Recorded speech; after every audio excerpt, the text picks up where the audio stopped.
गुरुर्विष्णुः गुरुर्देवो महेश्वरः गुरुस्साक्षात् परं ब्रह्म तस्मै श्रीगुरवे नमः। श्रुतिस्मृतिपुराणानाम् आलयं करुणालयं नमामि भगवत्पादशङ्करं लोकशङ्करं शङ्करं शङ्कराचार्यं केशवं बादरायणं सूत्रभाष्यकृतौ वन्दे भगवन्तौ पुनः पुनः नमामि गौडपादं च शङ्करं श्रीसुरेश्वरं स्वामिनं सच्चिदानन्दमिन्द्रं तं ज्ञानरूपिणे। ಓಂ ನಾರಾಯಣ ನಾರಾಯಣ ನಾರಾಯಣ. ಈ ಪ್ರಶ್ನ ಶಿಷ್ಯನದು ಏನಿತ್ತಂದ್ರೆ, ಅನುಭವಾನುಸಾರಿ ಯುಕ್ತಿಯಿಂದ ನೀವು ಅನುಸಂಧಾನ ಮಾಡಬೇಕು. ತತ್ವವನ್ನು ಅನುಸಂಧಾನ ಅಂದರೆ ಗಮನ, ನಿರಂತರ ಗಮನ, ಆ ವಸ್ತುವು ತಿಳಿಯುವವರೆಗೂ ತಪ್ಪು ತಿಳುವಳಿಕೆಗಳನ್ನೆಲ್ಲ ಬಿಟ್ಟು ಸ್ವರೂಪದಲ್ಲೇ ನಿಲ್ಲುವವರೆಗೂ ಅನುಸಂಧಾನ. ಹೇಗೆ ಅಂದರೆ ಅನುಭವಾನುಸಾರಿ ಯುಕ್ತಿಯಿಂದ ಎಂದು ಕೇಳಿದ. ಆದ್ದರಿಂದ ಶಿಷ್ಯನ ಪ್ರಶ್ನ, ಅನುಭವಾನುಸಾರಿ ಯುಕ್ತಿಯಿಂದ ಅನುಸಂಧಾನ ಮಾಡಬೇಕು ಅಂದರೆ ಯುಕ್ತಿಯೂ ಪ್ರಮಾಣವಾಗುತ್ತದ? ಇದದು ಪ್ರಶ್ನೆ. ಯುಕ್ತಿ ಪ್ರಮಾಣವು ಹೇಗಾಗುತ್ತದೆ? ಈ ಸಂದೇಹ ನನಗೆ ಏಕೆ ಬಂತು ಅಂದರೆ, ಕೆಲವರು ಗುರುಗಳು ಹೇಳ್ತಾರೆ ಶಾಸ್ತ್ರದಲ್ಲಿ ಶ್ರುತಿ ಮಾತ್ರವೇ ಪ್ರಮಾಣ, ಯುಕ್ತಿ ಪ್ರಮಾಣವೇ ಅಲ್ಲ ಎಂದವರು ಹೇಳ್ತಾರೆ. ಶ್ರುತಿ ಮಾತ್ರವೇ ಪ್ರಮಾಣ. ಆದ್ದರಿಂದ ನಾವು ಉಪನಿಷತ್ತನ್ನೇ ಕೇಳಬೇಕೇ ಹೊರತು ಯುಕ್ತಿಯನ್ನು ಏಕೆ ತರಬೇಕು? ಯುಕ್ತಿ ಪ್ರಮಾಣವಲ್ಲ ಎಂದು ಹೇಳಿದ್ದಾರಲ್ಲ. ಶ್ರುತಿ ಮಾತ್ರವೇ ಪ್ರಮಾಣ ಎಂದು ಹೇಳುತ್ತಾ ಒಂದು ಉಪನಿಷತ್ತು ವಾಕ್ಯವನ್ನು ಹೇಳಿದ್ದಾರೆ. ನಿಜವಾಗಿ ಕಠೋಪನಿಷತ್ತು ಮುಂತಾದ ಉಪನಿಷತ್ತುಗಳು ತರ್ಕವನ್ನು ನಿಂದಿಸುತ್ತಾ ಇವೆ. ತರ್ಕದಿಂದ ನಿಮಗೆ ಜ್ಞಾನವಾಗಲ್ಲ, ತರ್ಕ ಮಾಡಬೇಡ, ಶ್ರುತಿ ವಾಕ್ಯವನ್ನೇ ಕೇಳು, ಅದರಿಂದಲೇ ನಿನಗೆ ಜ್ಞಾನವಾಗ್ತದೆ ಎಂದು ಶಾಸ್ತ್ರಗಳು ಹೇಳುತ್ತಾ ಇವೆ. ಆವಾಗ ಕೇಚಿತ್ ವದಂತಿ ಶ್ರುತಿರೇವ ಪ್ರಮಾಣಂ ಬ್ರಹ್ಮ ವಿಷಯೇ ನತು ತರ್ಕಃ, ತರ್ಕವಲ್ಲ ಎಂದು. ಏಕೆ? ನೈಷಾ ತರ್ಕೇಣ ಮತಿರಾಪನೇಯ. ಕಠೋಪನಿಷತ್ತಿನಲ್ಲಿ ಇಂಥದ್ದು ಒಂದು ವಾಕ್ಯ ಇದೆ. ಕಿಮತ್ರ ಭವತಾಂ ನಿಶ್ಚಿತಂ ಮತಂ. ನೀವೇನೋ ಅನುಭವಾನುಸಾರಿ ಯುಕ್ತಿಯಿಂದ ಮನನ ಮಾಡಿ ಅನುಸಂಧಾನ ಮಾಡಿ ತತ್ವವನ್ನು ಎಂದು ನೀವು ಹೇಳ್ತಾ ಇದ್ದೀರಿ. ಕೆಲವರು ಹೇಳಿದ್ದಾರೆ ಶ್ರುತೇ ಪ್ರಮಾಣ, ತರ್ಕವಲ್ಲ ಎಂದು, ತರ್ಕದಿಂದ ಜ್ಞಾನವೇ ಆಗಲ್ಲ ಎಂದು ಅವರು ಹೇಳ್ತಾ ಇದ್ದಾರೆ. ಈಗ ನನಗೆ ಸಂದೇಹ ಬರ್ತಾ ಇದೆ. ಏಕೆಂದರೆ ನೀವು ಒಂದು ಬಗ್ಗೆ ಹೇಳಿದ್ದೀರಿ, ಕೆಲವರು ಇನ್ನೊಂದು ಬಗ್ಗೆ ಹೇಳಿದ್ದಾರೆ. ಇದರಲ್ಲಿ ನಮಗೆ ನಿಶ್ಚಿತವಾದ ಅಭಿಪ್ರಾಯವೇನೋ ಹೇಳಿ. ಅದಕ್ಕೆ ಗುರುಗಳು ಉತ್ತರ ಹೇಳ್ತಾ ಇದ್ದಾರೆ. ನಹಿ ವತ್ಸ ಸರ್ವತಾ ಶ್ರುತಿ ತರ್ಕ ಮಾತ್ರ ಯಾವರ್ತಯತಿ. ಶ್ರುತಿ ಪ್ರಮಾಣವೇ ಎಂಬುದು ನಿಜ, ಅದಕ್ಕೆ ಸಂದೇಹವಿಲ್ಲ. ತರ್ಕವಾ? ಇಲ್ಲಿ ನಿಮ್ಮ ಸಂದೇಹವೇನಾಯಿತು? ನಾನು ಅನುಭವಾನುಸಾರಿ ತರ್ಕದಿಂದ ನಾನು ಹೇಳಿದ್ದೇನೆ. ನಿಮಗೇನು ಸಂದೇಹ ಬಂತು? ಅಯ್ಯೋ, ತರ್ಕ ಪ್ರಮಾಣವಾಗುತ್ತದ, ಶ್ರುತಿ ಪ್ರಮಾಣವಲ್ಲವೇ? ಇದಕ್ಕೆ ಹೇಳ್ತೀನಿ ನೋಡಿ. ಶ್ರುತಿ ಪ್ರಮಾಣ ಎಂಬುದಲ್ಲಿ ಸಂದೇಹವಿಲ್ಲ. ಗುರುಗಳ ಉತ್ತರವೇನೆಂದರೆ ಶ್ರುತೇ ಪ್ರಮಾಣ, ಅದರಲ್ಲಿ ಸಂದೇಹವಿಲ್ಲ. ಈಗ ಅದಕ್ಕೆ ಡಬಲ್ ಮಾತಿಲ್ಲ, ಆ ಮಾತನ್ನು ಬದಲಾಯಿಸುವುದಿಲ್ಲ. ಶ್ರುತಿ ಮಾತ್ರವೇ ಪ್ರಮಾಣ. ಆದರೆ ಆ ಶ್ರುತಿ ಎರಡು ಬಗೆ ಇದೆ. ಒಂದೇನೋ ತತ್ವವನ್ನು ನೇರಾಗಿ ಹೇಳುವುದು, ಇನ್ನೊಂದು ಒಂದು ಬಗೆಯಾದ ಯುಕ್ತಿಯನ್ನು ಬಳಸುತ್ತದೆ. ಶ್ರುತಿ ಯುಕ್ತಿಯನ್ನು ತಾನೇ ಒಂದು ಬಗೆಯಾದ ಯುಕ್ತಿಯನ್ನು ಹೇಳಿಕೊಡುತ್ತದೆ. ಆದ್ದರಿಂದ ಶ್ರುತಿ ಸ್ವಯಂ ಹೇಳಿಕೊಟ್ಟಿರುವ ತರ್ಕವನ್ನು ಬಳಸಿದ್ದರೆ ತಪ್ಪಿಲ್ಲ. ಏಕೆಂದರೆ ಶ್ರುತಿ ತಾನೇ ಬಳಸಿರುವ ತರ್ಕ ಅದು ಶ್ರುತಿ ಆಗುತ್ತದೆ. ಇದು ವ್ಯತ್ಯಾಸ ನೋಡಿ. ಶ್ರುತಿ ಬಳಸಿರುವ ತರ್ಕ ಅದು ಶ್ರುತಿ ರೂಪವೇ. ಶ್ರುತಿ ರೂಪ ಅಂದರೆ ಶ್ರುತಿ ಹೇಗೆ ತಾನು ಪ್ರಮಾಣವಾಗಿ ತತ್ವವನ್ನು ಹೇಳುತ್ತಾ ಇದೆಯೋ, ತಾನು ಬಳಸುವ ತರ್ಕವು ಆ ಶ್ರುತಿ ಬಗೆಯಾಗೆ ಶ್ರುತಿ ಪದ್ಧತಿಯಿಂದಲೇ ಅದು ತರ್ಕ. ಏಕೆಂದರೆ ಆ ತರ್ಕ ಮನುಷ್ಯನು ಮಾಡತಕ್ಕ ತರ್ಕವಲ್ಲ. ಮನುಷ್ಯನು ಮಾಡತಕ್ಕ ತರ್ಕವಲ್ಲ. ಅದರಿಂದ ಮನುಷ್ಯನ ತರ್ಕ ಬೇಡ ಎಂದು ಹೇಳಿದ್ದೇವೆ ಹೊರತು ಶ್ರುತಿ ಮಾಡುವ ತರ್ಕ ಬೇರೆ.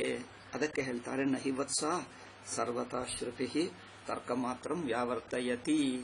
ಅಂದರೆ ತರ್ಕದಲ್ಲಿ ಭೇದ ಇದೆ. ತರ್ಕ ಮೂರು ಬಗೆ ತರ್ಕ. ಶ್ರುತಿ ಅನುಗೃಹೀತ ತರ್ಕ, ಶ್ರುತಿ ಸ್ವಯಂ ಬಳಸುವಂತ ತರ್ಕ ಒಂದು, ಶ್ರುತ್ಯನುಕೂಲ ತರ್ಕ. ಅಂದರೆ ಲೌಕಿಕರೇ ಹೇಳಿದ್ದರೂ ಅದು ಶ್ರುತಿಯ ತಾತ್ಪರ್ಯಕ್ಕೆ ಅನುಕೂಲವಾಗಿ ಹೇಳಿರುವುದು ಶ್ರುತ್ಯನುಕೂಲ ತರ್ಕ. ಮೂರನೆಯದೇನೆಂದರೆ ಶುಷ್ಕ ತರ್ಕ, ಅದು ಅನುಮಾನ ಪ್ರಮಾಣ ರೂಪ ತರ್ಕ. ಇದರಲ್ಲಿ ಮೊದಲನೆಯದು ನೇರಾಗಿ ಶ್ರುತಿಯಲ್ಲೇ ಹೇಳುವುದರಿಂದ ಅದು ಶ್ರುತಿ ರೂಪವೇ. ಆದ್ದರಿಂದ ಇಲ್ಲಿ ಸ್ವಾಮೀಜಿ ಹೇಳುವುದು ಯಾವ ಬಗೆ ತರ್ಕ ಆದರೂ ತರ್ಕವೇ ಬೇಡ ಎಂದು ಹಾಗೆ ಶಾಸ್ತ್ರ ಹೇಳ್ತಾ ಇಲ್ಲ. ಯಾವ ಬಗೆ ತರ್ಕ, ಅದು ಶ್ರುತಿ ಹೇಳುವುದ ಇನ್ನೊಬ್ಬರು ಹೇಳುವುದ ನೋಡುವುದಿಲ್ಲ. ತರ್ಕವೇ ಬೇಡ, ಹೇಳಿದ್ದು ಹೇಳಿದ ಹಾಗೆ ಕುರುಡಾಗಿ ಒಪ್ಕೋ ಎಂದು ಹಾಗೆ ಶಾಸ್ತ್ರ ಎಲ್ಲಿಯೂ ಹೇಳಲಿಲ್ಲ. ಸರ್ವತಾ ಶ್ರುತಿ ತರ್ಕ ಮಾತ್ರ ವ್ಯಾವರ್ತಯತಿ. ಹೇಗೆ ಹೇಳು, ತರ್ಕವೇ ಬೇಡ ಎಂದು ಹಾಗೆ ಹೇಳ್ತಾ ಇಲ್ಲ. ಏಕೆಂದರೆ ಶ್ರುತಿ ಸ್ವಯಂ ಹೇಳುತ್ತಾ ಇದೆ ತರ್ಕ ಬೇಕು ಎಂದು. ಏಕೆ? ಆತ್ಮವಾರೇ ಶ್ರೋತವ್ಯ ಮಂತವ್ಯ. ಶ್ರುತಿ ಸ್ವಯಂ ಆತ್ಮವಾರೇ ದ್ರಷ್ಟವ್ಯ, ಆತ್ಮನನ್ನು ದರ್ಶನ ಮಾಡಬೇಕು. ದರ್ಶನಕ್ಕೆ ಏನು ಮಾಡಬೇಕು? ಶ್ರೋತವ್ಯ, ಆತ್ಮವನ್ನು ಉಪದೇಶ ಮಾಡುವಂತ, ಉಪದೇಶ ಅಂದರೆ ಸೂಚಿಸುವ, ಆತ್ಮಸ್ವರೂಪವನ್ನು ಸೂಚಿಸುವ ವಾಕ್ಯವನ್ನು ಶ್ರವಣ ಮಾಡಬೇಕು. ಮತ್ತೆ ಮಂತವ್ಯ, ಅದಕ್ಕೆ ಅನುಗುಣವಾದ ಯುಕ್ತಿ ಸಮೇತ ಚಿಂತನ ಮಾಡಬೇಕು, ಮನನ ಮಾಡಬೇಕು. ನಿಧಿಧ್ಯಾಸಿತವ್ಯ, ಧ್ಯಾನ ಮಾಡಬೇಕು ಎಂದು ಉಪನಿಷತ್ತೇ ತನ್ನ ಬಾಯಿಯಿಂದ ಮನನ ಮಾಡಬೇಕು ಎಂದು ಹೇಳಿದ್ದರೆ, ಮನನವು ಯುಕ್ತಿಪೂರ್ವಕ ಆಗದಿದ್ದರೆ ಬೇರೆ ಹೇಗೆ ಆಗುತ್ತದೆ? ಮನನ ಯುಕ್ತಿಪೂರ್ವಕವೇ ಆಗುತ್ತದೆ. ಶ್ರುತ್ಯೈವ ಚ ಸಾಹಾಯತ್ವೇನ ತರ್ಕಸ್ಯ ಅಭ್ಯುಪೇತತ್ವಾತ್. ಈ ವಾಕ್ಯದಲ್ಲಿ ಆತ್ಮವಾರೇ ಶ್ರೋತವ್ಯ ಮಂತವ್ಯ ಎಂದು ಹೇಳುವುದರಿಂದ, ಮನನ ಮಾಡಬೇಕು ಎಂದು ಹೇಳುವುದರಿಂದ, ಶ್ರುತಿ ಸ್ವಯಮಾಗಿ ತನ್ನ ಬಾಯಿಯಿಂದ ಒಪ್ಪುಕೊಂಡ ಮಾತು ಇದು. ಏನದು? ಸಾಹಾಯ್ಯತ್ವೇನ ತರ್ಕಸ್ಯ ಅಭ್ಯುಪೇತತ್ವಾತ್.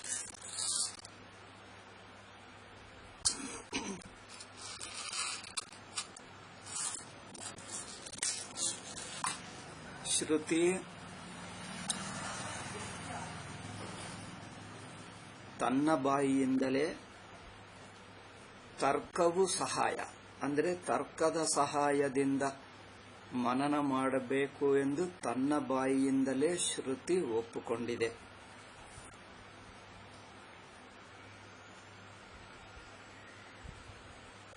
ಹಾಗಾದರೆ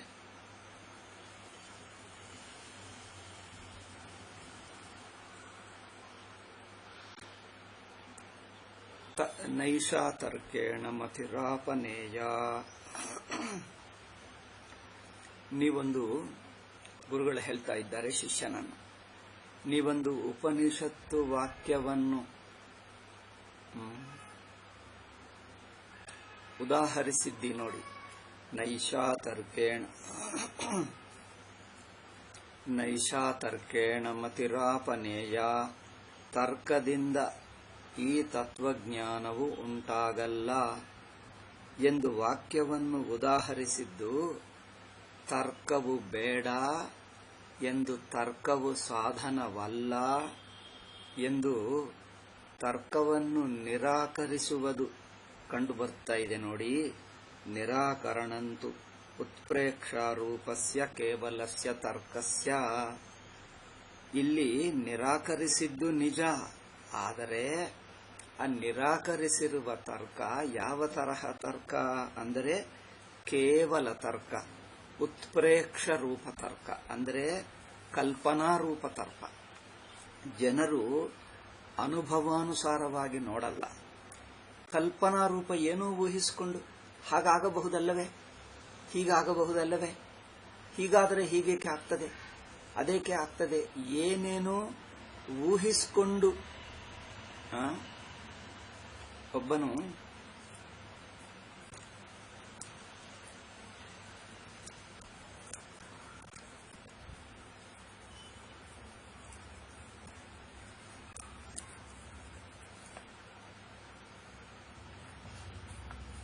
ಒಂದು ಅದ್ವೈತ ಡಿಸ್ಕಷನ್ ಗ್ರೂಪ್ ಇದೆ. ಅದ್ವೈತ ಡಿಸ್ಕಷನ್ ಗ್ರೂಪ್ನಲ್ಲಿ ಒಬ್ಬನು ಸೇರ್ಕೊಂಡ. ಡಿಸ್ಕಷನ್ ಗ್ರೂಪ್ ಅಂದ್ರೆ ಒಳ್ಳೆಯರು, ಪಂಡಿತರು, ಒಳ್ಳೆಯ ವಿದ್ವಾಂಸರು ಚರ್ಚೆ ಮಾಡ್ತಾ ಇರುತ್ತಾರೆ ಎಷ್ಟೋ ವರ್ಷಗಳಿಂದ. ಒಬ್ಬನು ಸೇರ್ಕೊಂಡು ಹೇಳ್ತಾನೆ, ಸ್ನೇಹಿತರೆ, ನಾನು ಈಗಲೇ ಬಂದಿದೆ, ನಾನು ಅದ್ವೈತಿ, ಆದರೆ ನನಗೇನು ಅದ್ವೈತ ಗೊತ್ತಿಲ್ಲ, ನಾನು ಯಾವುದೂ ಓದಲಿಲ್ಲ ಇಷ್ಟುವರೆಗೂ, ನಾನು ಹೊಸ ವಿದ್ಯಾರ್ಥಿ, ಅದರಿಂದ ನಾನು ನಿಮ್ಮ ಜೊತೆಗೆ ಸೇರಿಕೊಂಡೆ.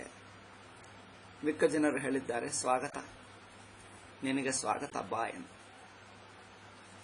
ಸ್ವಾಗತವಾದಾಗ ಈಗ ಅವರು ಮೊದಲನೆಯ ಪ್ರಶ್ನೆ ಏನು ಮಾಡ್ತಾನಂದ್ರೆ, ಜೀವ ಬ್ರಹ್ಮ ಹೇಗಾಗ್ತಾನೆ? ಯಾಕಂದ್ರೆ ನೋಡಿ, ಜೀವನಿಗೆ ಸುಖ ದುಃಖಗಳಿವೆ, ಜೀವನಿಗೆ ಶರೀರ ಇದೆ, ಜನ್ಮ ಮರಣ ಇದೆ, ಪರಮಾತ್ಮ ಹೇಗಾಗ್ತಾನೆ? ಅವರು ಮೊದಲನೆಯ ದಿವಸವೇ ಅವರಿಗೆ ಏನೂ ಗೊತ್ತಿಲ್ಲ ಎಂದು ತಾನೇ ಹೇಳ್ತಾನೆ. ಫಸ್ಟ್ ಡೇನೆ ಜೀವನ ಬ್ರಹ್ಮ ಹೇಗಾಗ್ತಾನೆ ಅಂದ್ರೆ, ಈಗ ದಿಸ್ ಇಸ್ ಕಾಳಿ ಇಲ್ಲದೆ ಸಲ್ಲದೆ ಕಲ್ಪಿಸಿಕೊಂಡು ತರ್ಕ.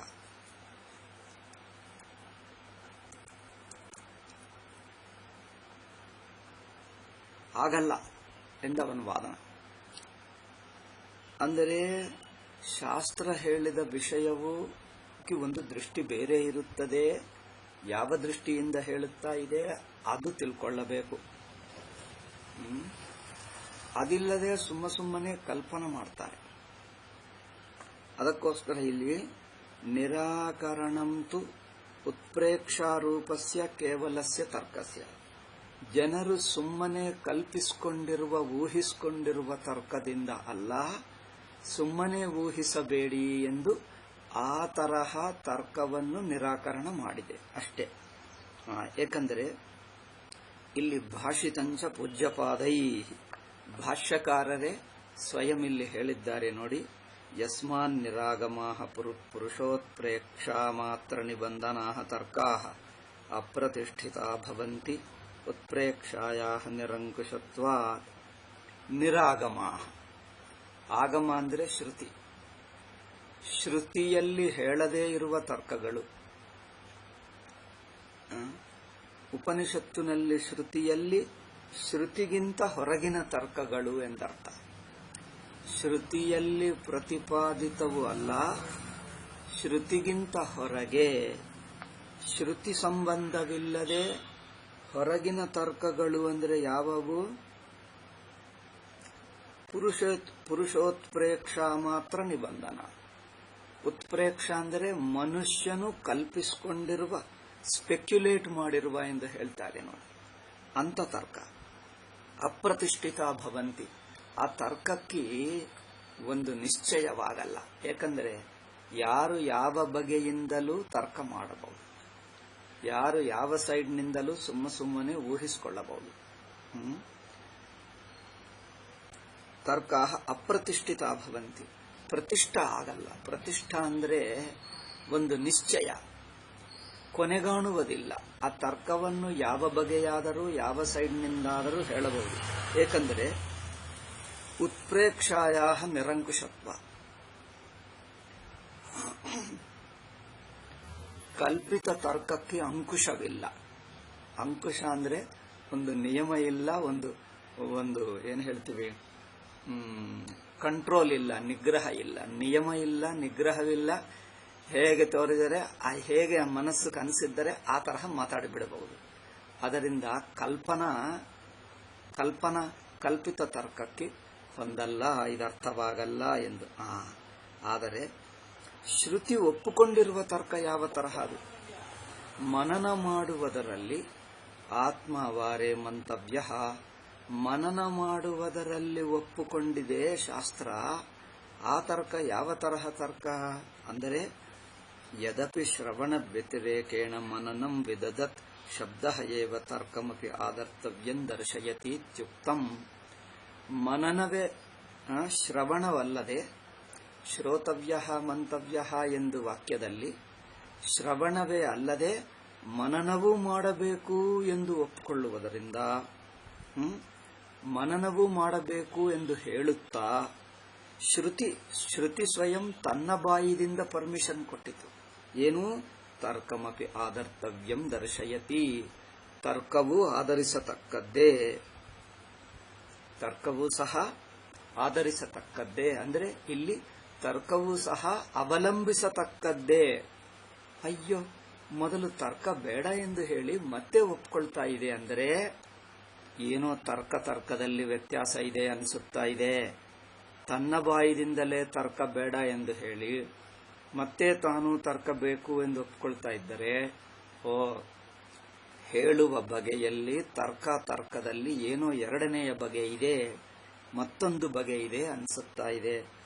ತರ್ಕಮಪಿ ಆದರ್ತವ್ಯಂ ದರ್ಶಯತಿ ಇತ್ಯುಕ್ತಂ ನ ಅನೇನ ವಿಷೇಣ. ಅಂದರೆ ತರ್ಕವೂ ಒಪ್ಪುಕೊಳ್ಳತಕ್ಕದೇ. ಈ ನೆಪದಿಂದ ಅಲ್ಲಿ ಸಿದ್ಧಾಂತಿ ಹೇಳ್ತಾರೆ, ಇದು ಸೂತ್ರಭಾಷ್ಯದ ವಾಕ್ಯ. ಸೂತ್ರಭಾಷ್ಯದಲ್ಲಿ, ಬ್ರಹ್ಮಸೂತ್ರ ಭಾಷ್ಯದಲ್ಲಿ ಅಲ್ಲಿ ಹೇಳ್ತಾರೆ, ತರ್ಕವನ್ನು ಅವಲಂಬಿಸಬೇಕು ಎಂದು ಶ್ರುತಿ ಹೇಳುವುದರಿಂದ ಈ ನೆಪ ನೋಡಿಕೊಂಡು ಶುಷ್ಕ ತರ್ಕ ಮಾತ್ರ ಮಾಡಬೇಡಿ. ನ ಅನೇನ ವಿಷೇಣ ಶುಷ್ಕ ತರ್ಕಸ್ಯ ಅತ್ರ ಆತ್ಮಲಾಭ ಸಂಭವತಿ. ಶುಷ್ಕ ತರ್ಕವನ್ನು ತಂದು ಬಿಡುವುದು ಮಾತ್ರ ಹೊಂದುವುದಿಲ್ಲ, ಮತ್ತೆ ಶುಷ್ಕ ತರ್ಕ ಹೊಂದುವುದಿಲ್ಲ ಹೇಳಿದ್ದೀರಿ. ಮತ್ತೆ ಯಾವ ಬಗೆಯಾದ ತರ್ಕವನ್ನು ನೀವು ಒಪ್ಕೊಳ್ತೀರಿ? ಇಲ್ಲಿ ತನ್ನ ಬಾಯಿಯಿಂದ ಹೇಳ್ತಾರೆ, ಒಳ್ಳೆಯದಿದು.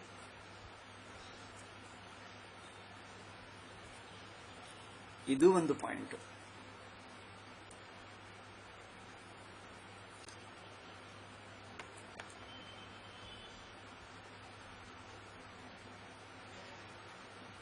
ಸ್ವಾಮೀಜಿ ತನ್ನ ವೇದಾಂತವನ್ನು ವಿಶುದ್ಧ ವೇದಾಂತ ಎಂದು ಹೇಳಿದ್ದಾರೆ. ಅನಂತರ ಕಾಲೀನ ವ್ಯಾಖ್ಯಾನಕಾರರು ರಲ್ಲಿ ಈಗ ಇದ್ದಾರೆ, ಈಗಿನವರು ಸಚ್ಚಿದಾನಂದೇಂದ್ರ ಸ್ವಾಮೀಜಿ ತನ್ನ ವೇದಾಂತವನ್ನು ವಿಶುದ್ಧ ವೇದಾಂತ, ಪರಿಶುದ್ಧ ವೇದಾಂತ ಎಂದು ಹೇಳಿಕೊಂಡರು. ಅಂದರೆ ನಮ್ಮದು ಪರಿಶುದ್ಧವಲ್ಲವಾ? ನಮ್ಮದು ಪರಿಶುದ್ಧವಲ್ಲವಾ? ಆದ್ದರಿಂದ ಅವರೇನು ಹೇಳಿದ್ದಾರೆಂದರೆ, ನಾವಪ್ಪಲ್ಲ, ಸ್ವಾಮೀಜಿ ತಾನು ಹೇಳುವುದು ಪರಿಶುದ್ಧ ವೇದಾಂತ ಎಂದು ಹೇಳುವುದು ನಾವಪ್ಪಲ್ಲ ಎಂದವರು ಆಕ್ಷೇಪ ಮಾಡಿದ್ದಾರಲ್ಲ. ಸ್ವಾಮೀಜಿ ಪರಿಶುದ್ಧ ವೇದಾಂತ ಅಥವಾ ವಿಶುದ್ಧ ವೇದಾಂತ ಎಂದು ಹೇಳುವುದಕ್ಕೆ ಕಾರಣ, ಅನೇಕ ಕಾರಣಗಳಿವೆ. ಅದರಲ್ಲಿ ಇದೊಂದು ಕಾರಣ. ಏನು? ತರ್ಕವೂ ಅವರು ಒಪ್ಪಿಕೊಂಡರು. ಯಾರು? ವ್ಯಾಖ್ಯಾನಕಾರರು. ಭಾಷ್ಯಕಾರರು ಒಪ್ಪಿಕೊಂಡರು. ಭಾಷ್ಯಕಾರರು ಒಪ್ಪಿಕೊಂಡಿದ್ದು ಯಾವ ಬಗೆಯ ತರ್ಕ? ವ್ಯಾಖ್ಯಾನಕಾರರು ಒಪ್ಪಿಕೊಂಡಿದ್ದು ಯಾವ ಬಗೆಯ ತರ್ಕ? ನೋಡಬೇಕಲ್ಲವೇ? ಸಚ್ಚಿದಾನಂದೇಂದ್ರ ಸ್ವಾಮೀಜಿ ಅವರು ಯಾವ ಬಗೆಯ ವ್ಯಾಖ್ಯಾನಕಾರರು ಯಾವ ಬಗೆಯ ತರ್ಕ ಮಾಡಿದ್ದರೋ ಆ ತರ್ಕವನ್ನು ಬಿಟ್ಟುಬಿಟ್ಟರು. ಬಿಡುವುದೇ ಅಲ್ಲ, ಸ್ವಾಮೀಜಿ ಹೇಳಿದ್ದರು, ಅತಿ ತರ್ಕ ಮಾಡಿ ಶುಷ್ಕ ತರ್ಕಕ್ಕೆ ಹೋಗಿ ಅದೊಂದು ತರ್ಕಶಾಸ್ತ್ರವೇ ಆಗಿಬಿಟ್ಟಿದೆ ವೇದಾಂತ. ಅನಂತರ ಕಾಲದಲ್ಲಿ ಬಂದಿರುವ ವೇದಾಂತ ನಿಧಾನವಾಗಿ ಮುಂದಕ್ಕೂ ಹೋಗ್ತಾ ಹೋಗ್ತಾ ಹೋಗ್ತಾ ಒಬ್ಬರನ್ನು ನೋಡಿ ಇನ್ನೊಬ್ಬರು, ಒಬ್ಬರನ್ನೇ ನೋಡು ಇನ್ನೊಬ್ಬರು, ಅದು ಎಷ್ಟು ತರ್ಕಮಯ ಮಾಡಿಬಿಟ್ಟರಂದ್ರೆ ವೇದಾಂತ ಶಾಸ್ತ್ರ ಅಂದ್ರೆ ಒಂದು ತರ್ಕಶಾಸ್ತ್ರವೇ ಎಂದಂತೆ ಆಗಿಬಿಟ್ಟಿದೆ. ಅಷ್ಟು ತರ್ಕದ ಭಾಷೆ ಬಳಸಿಬಿಟ್ಟರು.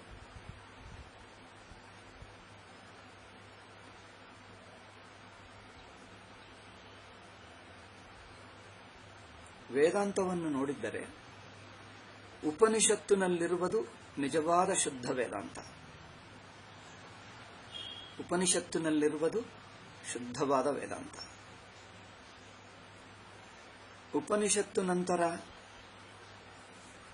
ಭಗವದ್ಗೀತಾ ಮಹಾಭಾರತದಲ್ಲಿರುವುದು ಅದು ಶುದ್ಧ ವೇದಾಂತ ಎಂದು ಹೇಳಬಹುದು. ಸ್ವಲ್ಪ ಸ್ವಲ್ಪ ಸಾಂಖ್ಯರ ಭಾಷೆ ಸೇರಿಕೊಂಡಿದೆ. ವೇದವ್ಯಾಸರ ರಚನೆಗಳಲ್ಲಿ ಸ್ವಲ್ಪ ಸಾಂಖ್ಯರ ಭಾಷೆ ಸೇರಿಕೊಂಡಿದೆ. ಸ್ವಲ್ಪ ಸೇರಿದ್ದರೂ ಅದು ಮತ್ತೆ ಸ್ವಲ್ಪ ವೇದಾಂತಕ್ಕೆ ತಿರುಗಿಸಿಬಿಟ್ಟರು. ಪೂರ್ತಿಯಾಗಿ ಸಾಂಖ್ಯರ ಮಾಡಲಿಲ್ಲ. ಅನಂತರ ಮೂರನೆಯ ಹಂತದಲ್ಲಿ ವೇದಾಂತವು ಶಂಕರಾಚಾರ್ಯರ ಕಾಲದಲ್ಲಿ ಚೆನ್ನಾಗಿತ್ತು. ಶಂಕರಾಚಾರ್ಯರು ಮೂಲ ವೇದಾಂತಕ್ಕೆ ಉಪನಿಷತ್ತುಗಳ ಭಾಷೆಯೇ ಇಟ್ಟುಕೊಂಡರು. ಗೌಡಪಾದರು ತುಂಬಾ ಚೆನ್ನಾಗಿ ಹೇಳಿದ್ದಾರೆ. ಗೌಡಪಾದರದು ಅದ್ಭುತ ವಿಷಯ. ಅವರ ಅನುಭವಾನುಸಾರವಾಗೇ ಇಟ್ಟುಕೊಂಡರು. ಗೌಡಪಾದರನ್ನು ಸಾಮಾನ್ಯರಲ್ಲ, ಎಂಥ ಋಷಿ ಅಂದರೆ ಗೌಡಪಾದರು ಒಂದು ಉಪನಿಷತ್ತು ಋಷಿಗಳಷ್ಟು ಮಹನೀಯರು. ಅವರ ಸೂಕ್ಷ್ಮ ನಿರೂಪಣ ಅನುಭವಾನುಸಾರವಾಗಿ ಅದ್ಭುತವಾಗಿರುತ್ತದೆ. ಗೌಡಪಾದರು ಎಷ್ಟು ಮಹನೀಯರೋ ಶಂಕರರದು ಹಾಗೆ ಕಂಡುಬರುತ್ತದೆ. ಉಪನಿಷತ್ತು ಋಷಿಗಳು ತತ್ವವನ್ನು ಎಷ್ಟು ಹೇಳಿದ್ದಾರೋ ಅದ್ಭುತವಾಗಿ, ಹಾಗೆ ಗೌಡಪಾದರದು ಸ್ವತಂತ್ರ ವಿಚಾರ ಕಂಡುಬರ್ತದೆ. ಸ್ವತಂತ್ರ ವಿಚಾರ ಅಂದರೆ ಉಪನಿಷತ್ತನ್ನು ಕಡೆಗಣಿಸಿ ಎಂದರ್ಥ ಅಲ್ಲ. ಕೆಲವು ಅನುಭವಾನುಸಾರವಾಗಿ ಹೇಳುವ ಬಗೆಯನ್ನು ಅದ್ಭುತವಾಗಿ ಹೇಳಿದ್ದಾರೆ. ಉಪನಿಷತ್ತಿನ ಋಷಿ ಹೇಳಬಹುದು. ಅದಕ್ಕಾಗಿ ಭಾಷ್ಯಕಾರ ಶಂಕರಾಚಾರ್ಯರು ಉಪನಿಷತ್ತುಕು ವ್ಯಾಖ್ಯಾನ ಮಾಡುತ್ತಾ ಗೌಡಪಾದ ಕಾರಿಕೆಯನ್ನು ಉಪನಿಷತ್ತೇ ಎಂದಂತೆ ಪೂಜ್ಯ ಭಾವದಿಂದ ಆದರ ಕೊಟ್ಟು ಅದಕ್ಕೂ ವ್ಯಾಖ್ಯಾನ ಮಾಡಿದ್ದಾರೆ. ಅದನ್ನು ಉಪನಿಷತ್ತೇನೋ ಅಂದಂತೆ ಆದರ ಕೊಟ್ಟರು. ಅಷ್ಟು ಆಧರಿಸಿದ್ದಾರೆ ಗೌಡಪಾದಾಚಾರ. ಏಕೆಂದರೆ ಉಪನಿಷತ್ತಿನಲ್ಲಿ ಯಾಜ್ಞವಲ್ಕ್ಯ ಇದ್ದಾನೆ, ಬೃಹದಾರಣ್ಯಕದಲ್ಲಿ ಛಾಂದೋಗ್ಯದಲ್ಲಿ ಗೌತಮ ಋಷಿ ಇದ್ದಾನೆ, ಸನತ್ ಕುಮಾರ ಇದ್ದಾನೆ. ಹಾಗೆ ಉಪನಿಷತ್ತಿನ ದೇವರು ಋಷಿಗಳು ಎಷ್ಟು. ಯಮರಾಜ ದೇವರೇ, ಕಠೋಪನಿಷತ್ತು ಹೇಳಿದ್ದು. ಉಪನಿಷತ್ತಿನ ಋಷಿಗಳು ದೇವರು ಎಷ್ಟು ಬ್ರಹ್ಮಜ್ಞಾನಿಗಳೋ ಅಂತಹ ಗೌಡಪಾದರದು ಎಂದು ಆದರದಿಂದ ವ್ಯಾಖ್ಯಾನ ಮಾಡಿದ್ದಾರೆ ಶಂಕರಾಚಾರ್ಯ. ಬಟ್ ಶಂಕರಾಚಾರ್ಯರು ಕಡಿಮೆ ಏನಲ್ಲ, ಅವರೂ ಒಬ್ಬ ಉಪನಿಷತ್ತು ಋಷಿಗಳಷ್ಟೇ. ಅವನು ಒಬ್ಬ ಉಪನಿಷತ್ತು ಋಷಿಗಳಷ್ಟು ಮಹನೀಯರೇ. ಅದರಿಂದ ಅವರನ್ನು ಅವತಾರ ಹೇಳಿದ್ದರೆ ಅದು ಆಶ್ಚರ್ಯವೇನಲ್ಲ, ನಿಜವಾಗಿ ಅವತಾರರೇ. ಏಕೆಂದರೆ ದೊಡ್ಡ ದೊಡ್ಡ ಪಂಡಿತರನ್ನು ನೋಡಿದ್ದೀವಿ, ಅವರಷ್ಟು ಆ ಸ್ಪಷ್ಟತಾ, ಆ ಅನುಭವ ದೃಷ್ಟಿ ಜನರಲ್ಲಿ ಕಂಡುಬರುವುದು ಕಷ್ಟ, ತುಂಬಾ ಕಡಿಮೆ. ಅದರಿಂದ ಅವರನ್ನೊಂದು ಅವತಾರ ಹೇಳಿದ್ದರೂ ಅದು ಭಾಷ್ಯ ಓದಿದ್ದರೆ ಅನಿಸುತ್ತದೆ ಇದು ಅವತಾರ ಅಲ್ಲದೆ ಆಗುವುದೇ ಅಲ್ಲ, ಅಂತ ಸಾಮಾನ್ಯರ ಅಲ್ಲವೇ ಅಲ್ಲ. ಆ ಒಂದೊಂದು ಮಾತು ನೋಡಿದ್ದರೆ ಇದು ಸಾಮಾನ್ಯವಲ್ಲ, ಅವರಿಗೆ ಸಾಕ್ಷಾತ್ ಅವತಾರರೇ ಆಗಬೇಕು. ಇಲ್ಲದಿದ್ದರೆ ಇಷ್ಟು ಸೂಕ್ಷ್ಮತ, ಇಷ್ಟು ಸ್ಪಷ್ಟತ ಬರಲ್ಲ. ಆದ್ದರಿಂದ ಅನಂತರ ಕಾಲದಲ್ಲಿ, ಭಾಷ್ಯಕಾರರ ಅನಂತರ ಕಾಲದಲ್ಲಿ ಒಂದೇನಾಯಿತಂದ್ರೆ ಶುಷ್ಕ ತರ್ಕಕ್ಕೆ ಹೋಗಿಬಿಟ್ಟರು. ಶುಷ್ಕ ತರ್ಕ, ತಾರ್ಕಿಕ ಭಾಷೆ ಎರಡೂ ಆಯಿತು. ಆರ್ಗ್ಯುಮೆಂಟುಗಳು ಅನುಭವಾನುಸಾರವಾಗಿ ಆರ್ಗ್ಯುಮೆಂಟುಗಳನ್ನು ಪಕ್ಕಕ್ಕಿಟ್ಟು ಕಲ್ಪನಾ ರೂಪ ಆರ್ಗ್ಯುಮೆಂಟುಗಳನ್ನು ಶುರು ಮಾಡಿದ್ದಾರೆ. ಇದು ತಾರ್ಕಿಕ ಅಂದರೆ ಅರ್ಥವೇನು? ಶುಷ್ಕ ತರ್ಕದಿಂದ ಹೇಳುವುದು ಒಂದು. ಇನ್ನೊಂದೇನೆಂದ್ರೆ ತಾರ್ಕಿಕರ ಲ್ಯಾಂಗ್ವೇಜೇ ಬಳಸುವುದು. ಟೋಟಲ್ಲಿ ತಾರ್ಕಿಕರ ಲ್ಯಾಂಗ್ವೇಜು, ತಾರ್ಕಿಕರ ಲಕ್ಷಣಗಳು, ಡೆಫಿನಿಷನ್ಸ್ ಕೊಡುವುದು ಪೂರ್ತಿ ತಾರ್ಕಿಕ ಭಾಷೆ. ಅಪ್ಪ, ಎಷ್ಟು ತಾರ್ಕಿಕ ಭಾಷೆ ಆಗಿಬಿಟ್ಟಿತಂದ್ರೆ ಅನಂತರ ಕಾಲದಲ್ಲಿ ವೇದಾಂತಕ್ಕೆ ತರ್ಕಕ್ಕೆ ವ್ಯತ್ಯಾಸವಿಲ್ಲ. ವೇದಾಂತ ಅಂದ್ರೆ ಒಂದು ತರ್ಕ ಭಾಷೆ, ತರ್ಕಶಾಸ್ತ್ರವೇ ಆಗಿಬಿಟ್ಟಿತು. ಅದಕ್ಕೋಸ್ಕರ ಸ್ವಾಮೀಜಿ ಹೇಳಿದ್ದಾರೆ ವಿಶುದ್ಧ ವೇದಾಂತ ಎಂದು. ಅವರು ಹೇಳ್ತಾರೆ ನಾವಪ್ಪಲ್ಲ. ಸ್ವಾಮೀಜಿ ಹೇಳಿದ್ದು ಓದು ಮೊದಲು, ಓದಕ್ಕೆ ಬರಲ್ಲ, ನಾವು ಸ್ವಾಮೀಜಿದು ಒಪ್ಪಲ್ಲ ಅಂದ್ರೆ ಏನರ್ಥ? ಇದು ನೋಡಿ ಜನರದು. ಈ ಕಾಲದ ಜನರು ಕೆಲವರು ಮಾಡ್ತಾ ಇದ್ದಾರೆ, ಆಧುನಿಕರು. ಅವರು ಹೇಳಿದ್ದರೆ ಒಪ್ಕೊಳ್ತೀವಿ, ಅವರಿಗೇನೋ ತಲಾಬಾಲ ಇಲ್ಲ ಅವರ ಮಾತಿಗೆ. ಈಗ ಮುಗಿಯುತ್ತಾ ಇದೆ. ನಾನು ಈಗಲೇ ಬದಲಾಯಿಸಿದ್ದರೆ ಒಳ್ಳೆಯದು. ಮಧ್ಯದಲ್ಲಿ ನಿಂತು ಹೋಗ್ತದೆ. ಓಕೆ, ನಾನು ನೆಟ್ವರ್ಕ್ ಬದಲಾಯಿಸ್ತೀನಿ. ಯಾಕಂದ್ರೆ ಇದು ಮುಗಿದು ಹೋಯ್ತಂತೆ. ಯಾಕಂದ್ರೆ ನಿಂತೇ ಹೋಗ್ತದೆ.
ಸಿಕ್ಕಿತಾ? ಇನ್ನು ಯಾರಿಗೂ ಕನೆಕ್ಟ್ ಆಗಲಿಲ್ಲ. ಒಬ್ಬರಿಗೆ ಕನೆಕ್ಟ್ ಆಯಿತು. ಮಿಕ್ಕ ಎಲ್ಲರಿಗೆ ಸಿಕ್ಕಿತಾ ಕನೆಕ್ಷನ್? ಇನ್ನೊಬ್ಬರಿಗೆ ಅವರಿಗೆ ಪ್ರಭಾಕರ್ ನರಸಿಂಹರಾವ್, ಇದು ಮುತಾಲಿಕ್ ದೇಶಪಾಂಡೆ. ಓಂ Narayana.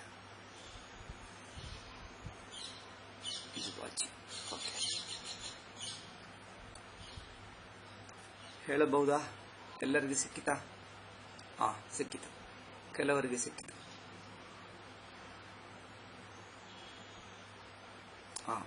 Okay then continue. Vedanta ಅನಂತರ ಕಾಲದಲ್ಲಿ ತರ್ಕಶಾಸ್ತ್ರಮಯವಾಗಿ it has entered into ತರ್ಕಶಾಸ್ತ್ರ. ಹೋಲ್ ತರ್ಕ. ನಾವು ಬೆಳಗ್ಗೆ ಇಂಗ್ಲಿಷ್ ಪಾಠದಲ್ಲಿ ಅಧ್ಯಾಸ ಭಾಷ್ಯ ಮೇಲೆ ವ್ಯಾಖ್ಯಾನ ಹೇಳ್ತಾ ಇದ್ದೀವಿ. ಆಯ್ತು, ಎಲ್ಲರಿಗೂ ಸಿಕ್ಕಿತ ಅನಿಸುತ್ತಾ ಇದೆ. ಅಧ್ಯಾಸ ಭಾಷೆಯಲ್ಲಿ ನಾವು ಒಂದು ಒಳ್ಳೆಯ ಪಾಯಿಂಟ್ ಹೇಳಿದ್ದೀವಿ ನೋಡಿ.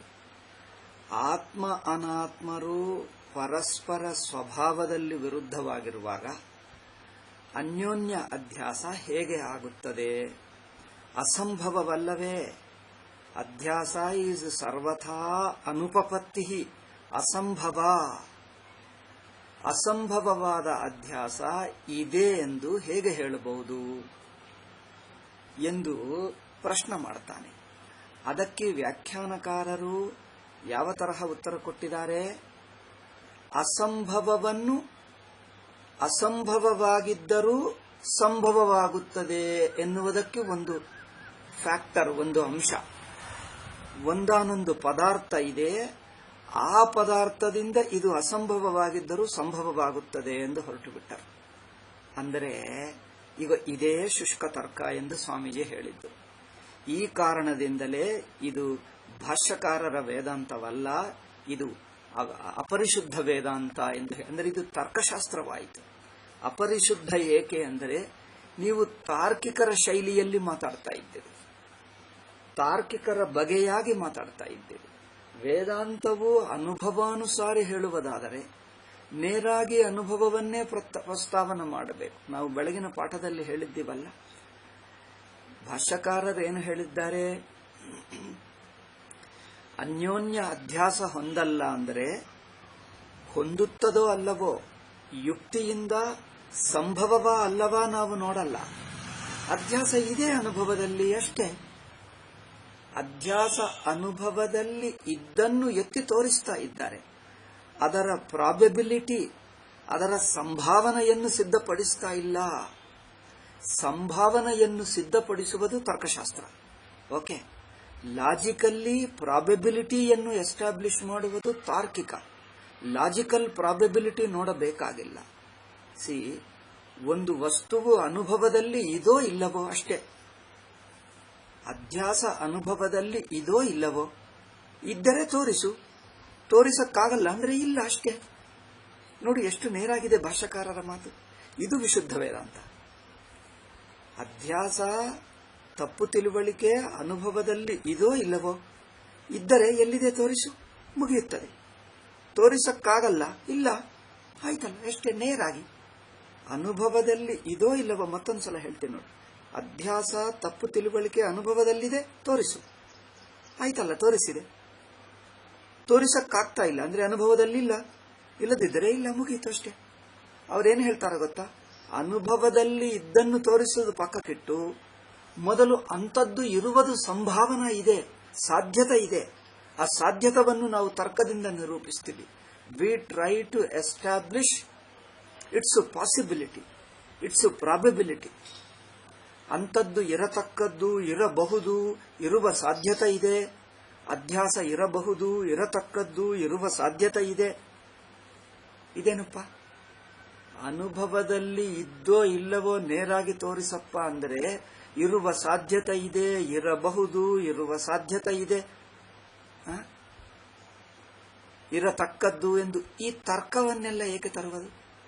ನೀವು ತರ್ಕ ತರುವಕ್ಕೆ ಹೋದರೂ ಅವರು ತರ್ಕವೇನು ಹೇಳುತ್ತಾ ಇಲ್ಲ. ಏನು ಹೇಳ್ತಾರ ಗೊತ್ತಾ? ಅದಕ್ಕೆ ಮತ್ತೆ ಇನ್ನೊಂದು ಕಲ್ಪನೆ ಮಾಡ್ತಾ ಇದ್ದಾರೆ. ಇದು ಶುಷ್ಕ ತರ್ಕ ಎಂದು ಸ್ವಾಮೀಜಿ ಹೇಳಿದ್ದಾರೆ. ಆದ್ದರಿಂದ ಸ್ವಾಮೀಜಿ ಹೇಳಿದ್ದರು, ಶುಷ್ಕ ತರ್ಕದಿಂದ ಹೇಳುವುದು ಅಶುದ್ಧ ವೇದಾಂತ. ವೇದಾಂತ ಸ್ವಲ್ಪ ಜಾರಿ ತರ್ಕಶಾಸ್ತ್ರದಲ್ಲಿ ಜಾರಿತು. ವೇದಾಂತವು ವೇದಾಂತದ ಡಿಗ್ನಿಟಿ, ಇಂಗ್ಲಿಷ್ ಮಾತು ಡಿಗ್ನಿಟಿ.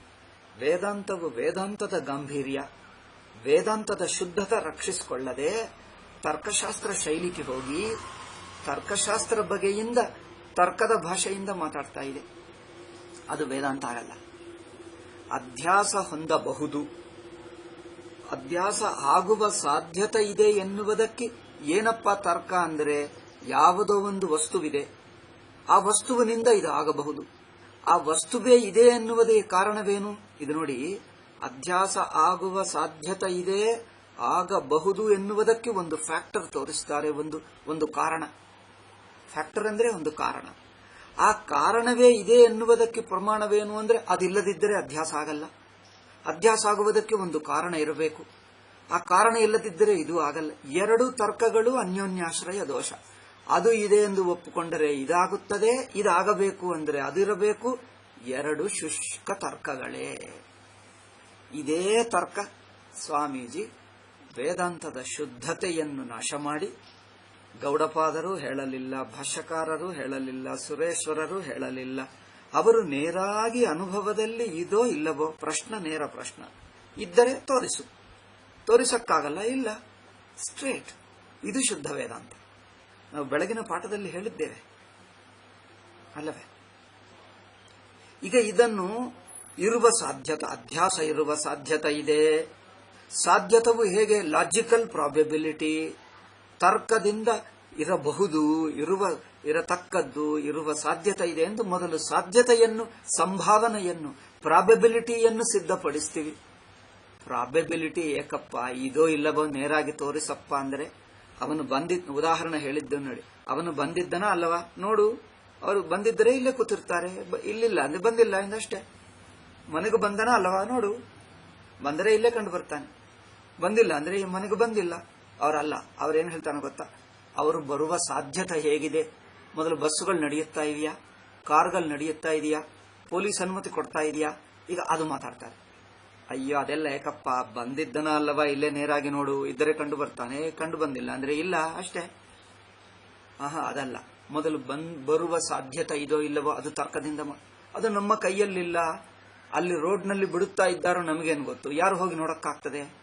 ಹೊಳೆ ನರಸೀಪುರದಿಂದ ಬೆಂಗಳೂರು ದಾರಿಗೆ ಈ ಮನೆಯಲ್ಲೇ ಬಿಟ್ಟು ಹೋಗಕ್ಕೆ ಬಿಡಲ್ಲ, ನೀವು ರೋಡ್ಗೂ ಯಾರಿಗೆ ಹೋಗಿ ನೋಡಬೇಕು? ಅಲ್ಲಿ ಹೇಗಿದೆಯೋ ಅಂದ್ರೆ ಎಲ್ಲರೂ ನೋಡುವುದು ಟಿವಿಯಲ್ಲಿ ನ್ಯೂಸ್ ಹೇಳಿದ್ದೆ. ಅಲ್ಲಿ ಹೋಗಿದರೆ ಏನ್ ಗೊತ್ತು? ಅಲ್ಲಿ ಹೋದರೆ ಗೊತ್ತಾ? ಅಲ್ಲಿ ಯಾರನ್ನು ಹೋಗೋದಕ್ಕೆ ಬಿಡಲ್ಲ, ಏನು ಗೊತ್ತು? ಆದ್ದರಿಂದ don't try to establish an experience by the probability. See the difference? See, ಅನುಭವದಲ್ಲಿದ್ದನ್ನು ಅನುಭವನೇ ತೋರಿಸು.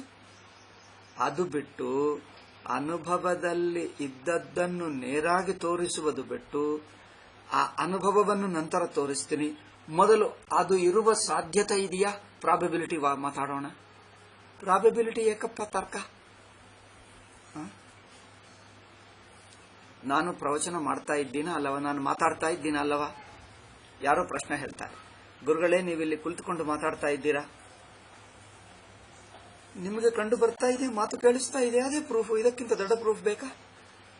ನಿಮಗೆ ಮಾತು ಕೇಳಿಸ್ತಾ ಇದ್ದರೆ ಮಾತಾಡ್ತಾ ಇದ್ದೀನಿ ಅಷ್ಟೇ. ಹಾಗಲ್ಲ ಅಂತೆ. ನಾನು ಮಾತಾಡುತ್ತಿದ್ದಿರಬೇಕು. He must be speaking, he might be speaking. What is that reason for might be speaking, must be speaking? ಅವರು ಮಾತಾಡುತ್ತಿರಬಹುದು, ಮಾತಾಡುವ ಸಾಧ್ಯತೆ ಇದೆ, ಅದಕ್ಕೆ ಒಂದು ತರ್ಕ ಹೇಳು. ಎಲ್ಲಪ್ಪ ಇದು ಏನು? ಯಾವ ಪ್ರಶ್ನಕ್ಕೆ ಯಾವ ಭಾಷೆ ಹೋಗ್ತಾ ಇದ್ದೀವಿ? ಈಗ ದಿಸ್ ಈಸ್ ಕಾಲ್ಡ್ ಶುಷ್ಕ ತರ್ಕ ಅಲ್ಲವೇ?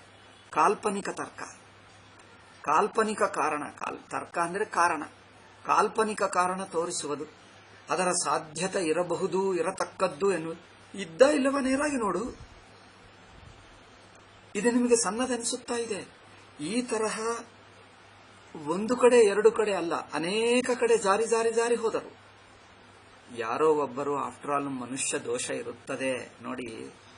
ಎಷ್ಟು ದೊಡ್ಡ ಮನುಷ್ಯ ಆದರೂ ಸ್ವಲ್ಪ ಹಿಂದಿನ ಸ್ವಭಾವದಿಂದ ಶುಷ್ಕ ತರ್ಕಕ್ಕೆ ಯಾರೋ ಒಬ್ಬರು ಹೋಗ್ತಾರೆ. ಎಲ್ಲೋ ಒಂದು ಕಡೆ ಒಂದು ಶುಷ್ಕ ತರ್ಕ ಮಾಡಬಹುದು. ಬುದ್ಧಿವಂತನಾದರೆ ಶಿಷ್ಯ ಏನು ಮಾಡ್ತಾನೋ ಗೊತ್ತಾ? ಗುರುಗಳು ಎಲ್ಲೋ ಒಂದು ಕಡೆ ಏನೋ ಹೇಳುತ್ತಾ ಸ್ವಲ್ಪ ಬಾಯಿ ಜಾರಿ ಶುಷ್ಕ ತರ್ಕ ಮಾಡಿದ್ದಾರೆ.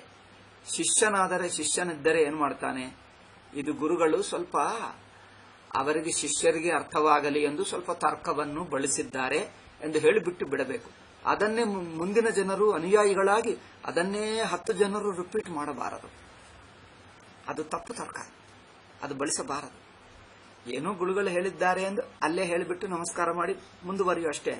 ಈಗ ಗುರುಗಳು ಹೇಳಿದ್ದಾರಲ್ಲ, ನಾವು ಹೇಳಬಹುದು ಅಂತ ಈಗ ಅದನ್ನೇ ಹಿಡ್ಕೊಂಡು ನಾನು ಹೇಳಿದರೆ ನನ್ನನ್ನು ನೋಡಿ ನನ್ನ ಶಿಷ್ಯ ಹೇಳ್ತಾನೆ, ಇನ್ನೊಬ್ಬರು ಹೇಳ್ತಾರೆ. ಸಂಪ್ರದಾಯವೆಲ್ಲ ಶುಷ್ಕ ತರ್ಕಮಯ ಉಪದೇಶ ಆಗಿಬಿಡ್ತದೆ ಅಲ್ಲವೇ? ಅನುಭವವನ್ನು ನೇರಾಗಿ ತೋರಿಸಪ್ಪ ಅಂದ್ರೆ ಅನುಭವ ಪಕ್ಕಕ್ಕಿಟ್ಟು ಮೊದಲು ಅಂಥದ್ದು ಆಗುವ ಸಾಧ್ಯತೆ ಇದೋ ಇಲ್ಲವೋ ಮೊದಲು ಅದರ ಚರ್ಚೆ ಮಾಡೋಣ. ಆ ಚರ್ಚೆದಲ್ಲಿ ಅವರ ಸಾಧ್ಯತೆ ಇಲ್ಲ ಹೇಳ್ತಾರೆ, ಅವರೊಂದು ತರ್ಕ ಹೇಳ್ತಾರೆ, ಸಾಧ್ಯತೆ ಇದೆ ನಾನು ಹೇಳ್ತೀನಿ. ಬೇರೆ ಉದಾಹರಣೆ ನೋಡಿ, ಹಿಂದೆ ಒಂದು ಸಲ ಹೀಗೆ ಆಯಿತು, ಬರುವ ಸಾಧ್ಯತೆನೇ ಇರಲಿಲ್ಲ, ಆದರೆ ಆ ದಿವಸ ಅವರು ಬಂದರು. ಟ್ರೇನ್ ಇಲ್ಲ, ರೈಲ್ ಇಲ್ಲ, ರಾತ್ರಿ ಅಲ್ಲಿ ರೋಡ್ಡೇ ಇಲ್ಲ, ರೋಡ್ ಎಲ್ಲ ಹಾಳಾಯಿತು, ಬಾಂಬು ಹಾಕಿಬಿಟ್ಟು ಯಾರೋ ಗುಂಡಿ ಮಾಡಿಬಿಟ್ಟರು, ಬರುವ ಸಾಧ್ಯತೆನೇ ಇಲ್ಲ. ಅವರೇ ಹೇಗೆ ಮಾಡ್ತಾರೆ? ಹಿಮಾಲಯದಲ್ಲಿ ಲ್ಯಾಂಡ್ ಸ್ಲೈಡ್ ಆಯಿತು, ವಾಹನ ಹೋಗುವಕ್ಕೆ ಸಾಧ್ಯತೆ ಇಲ್ಲ, ಆದರೊಬ್ಬರು ಬಂದರು. ಇವರು ಇನ್ನೊಬ್ಬರು ಹೇಳ್ತಾರೆ, ಅಲ್ಲಿ ಮುನ್ನ ಸಣ್ಣನೇ ಆಯಿತು, ಯಾರು ಬರಕ್ಕಾಗಲಿಲ್ಲ, ವಾಹನಗಳೆಲ್ಲ ನಿಂತು ಹೋಗಿವೆ, ಯಾರು ಬರಕ್ಕೆ ಆಗಲಿಲ್ಲ. ಏನಪ್ಪ ಇರುವ ಬಂದಿದ್ದಾನ ಅಲ್ಲವಾ ಹೇಳುವಕ್ಕಿ? ಹಿಂದೆ ಒಂದು ಸಲ ಆಯಿತು ಎಂದು ಅವರು ಹೇಳ್ತಾರೆ, ಹಿಂದೆ ಯಾವಾಗಲೂ ಆಗಲಿಲ್ಲ, ನೀವು ಹೇಳಿ ಕೇಳಿದ್ದು ಸುಳ್ಳು ನ್ಯೂಸು. ಇದು ಫೇಸ್ಬುಕ್ ನಲ್ಲಿ ಈ ತರಹ ಡಿಸ್ಕಷನ್ ಮಾಡ್ತಾರೆ ಕೆಲವರು. ಅಂತದ್ದಿಲ್ಲ ಎಂದು ಇನ್ನೊಂದು ತರ್ಕ, ಇನ್ನೊಂದು ಉದಾಹರಣೆ ಹೇಳ್ತಾರೆ, ಇವರೊಂದು ಉದಾಹರಣೆ ಹೇಳ್ತಾರೆ, ಅವರೊಂದು ಉದಾಹರಣೆ ಹೇಳ್ತಾರೆ. ಎಲ್ಲಿ ಹೋಗ್ತಾ ಇದ್ದೀವಿ? ವಿಷಯ ಎಲ್ಲಿಟ್ಟಿದ್ದೀವಿ? ಎಲ್ಲಿ ಹೋಗ್ತಾ ಇದ್ದೀವಿ? ನೇರಾಗಿ ಬಂದಿದ್ದನ ಅಲ್ಲವಾ ನೋಡು, ಕಂಡು ಬಂದಿಲ್ಲ, ಇಲ್ಲ ಕಂಡು ಬಂದ ಇದ್ದಾನೆ ಅಷ್ಟೇ. ಇದು ಶುದ್ಧ ವೇದಾಂತ. ಅಂದರೆ ಅನುಭವಾನುಸಾರವಾಗೇ ಎಷ್ಟಿದೆಯೋ ಅಷ್ಟೇ ಇರು. ಈಗ ಇರಬಹುದಾ ಇಲ್ಲದಾನೆ? ಇರಬಹುದಾ ಏಕೆ? ಇದಾ ಇಲ್ಲವಾ ನೋಡು ನೇರಾಗಿ. ಇರಬಹುದಾ ಏಕೆ ಮಾತಾಡೋದು? ಇದು ನೋಡಿ, ಇದು ಸ್ವಾಮೀಜಿ ಎಷ್ಟು ಸೂಕ್ಷ್ಮ ನೋಡಿ.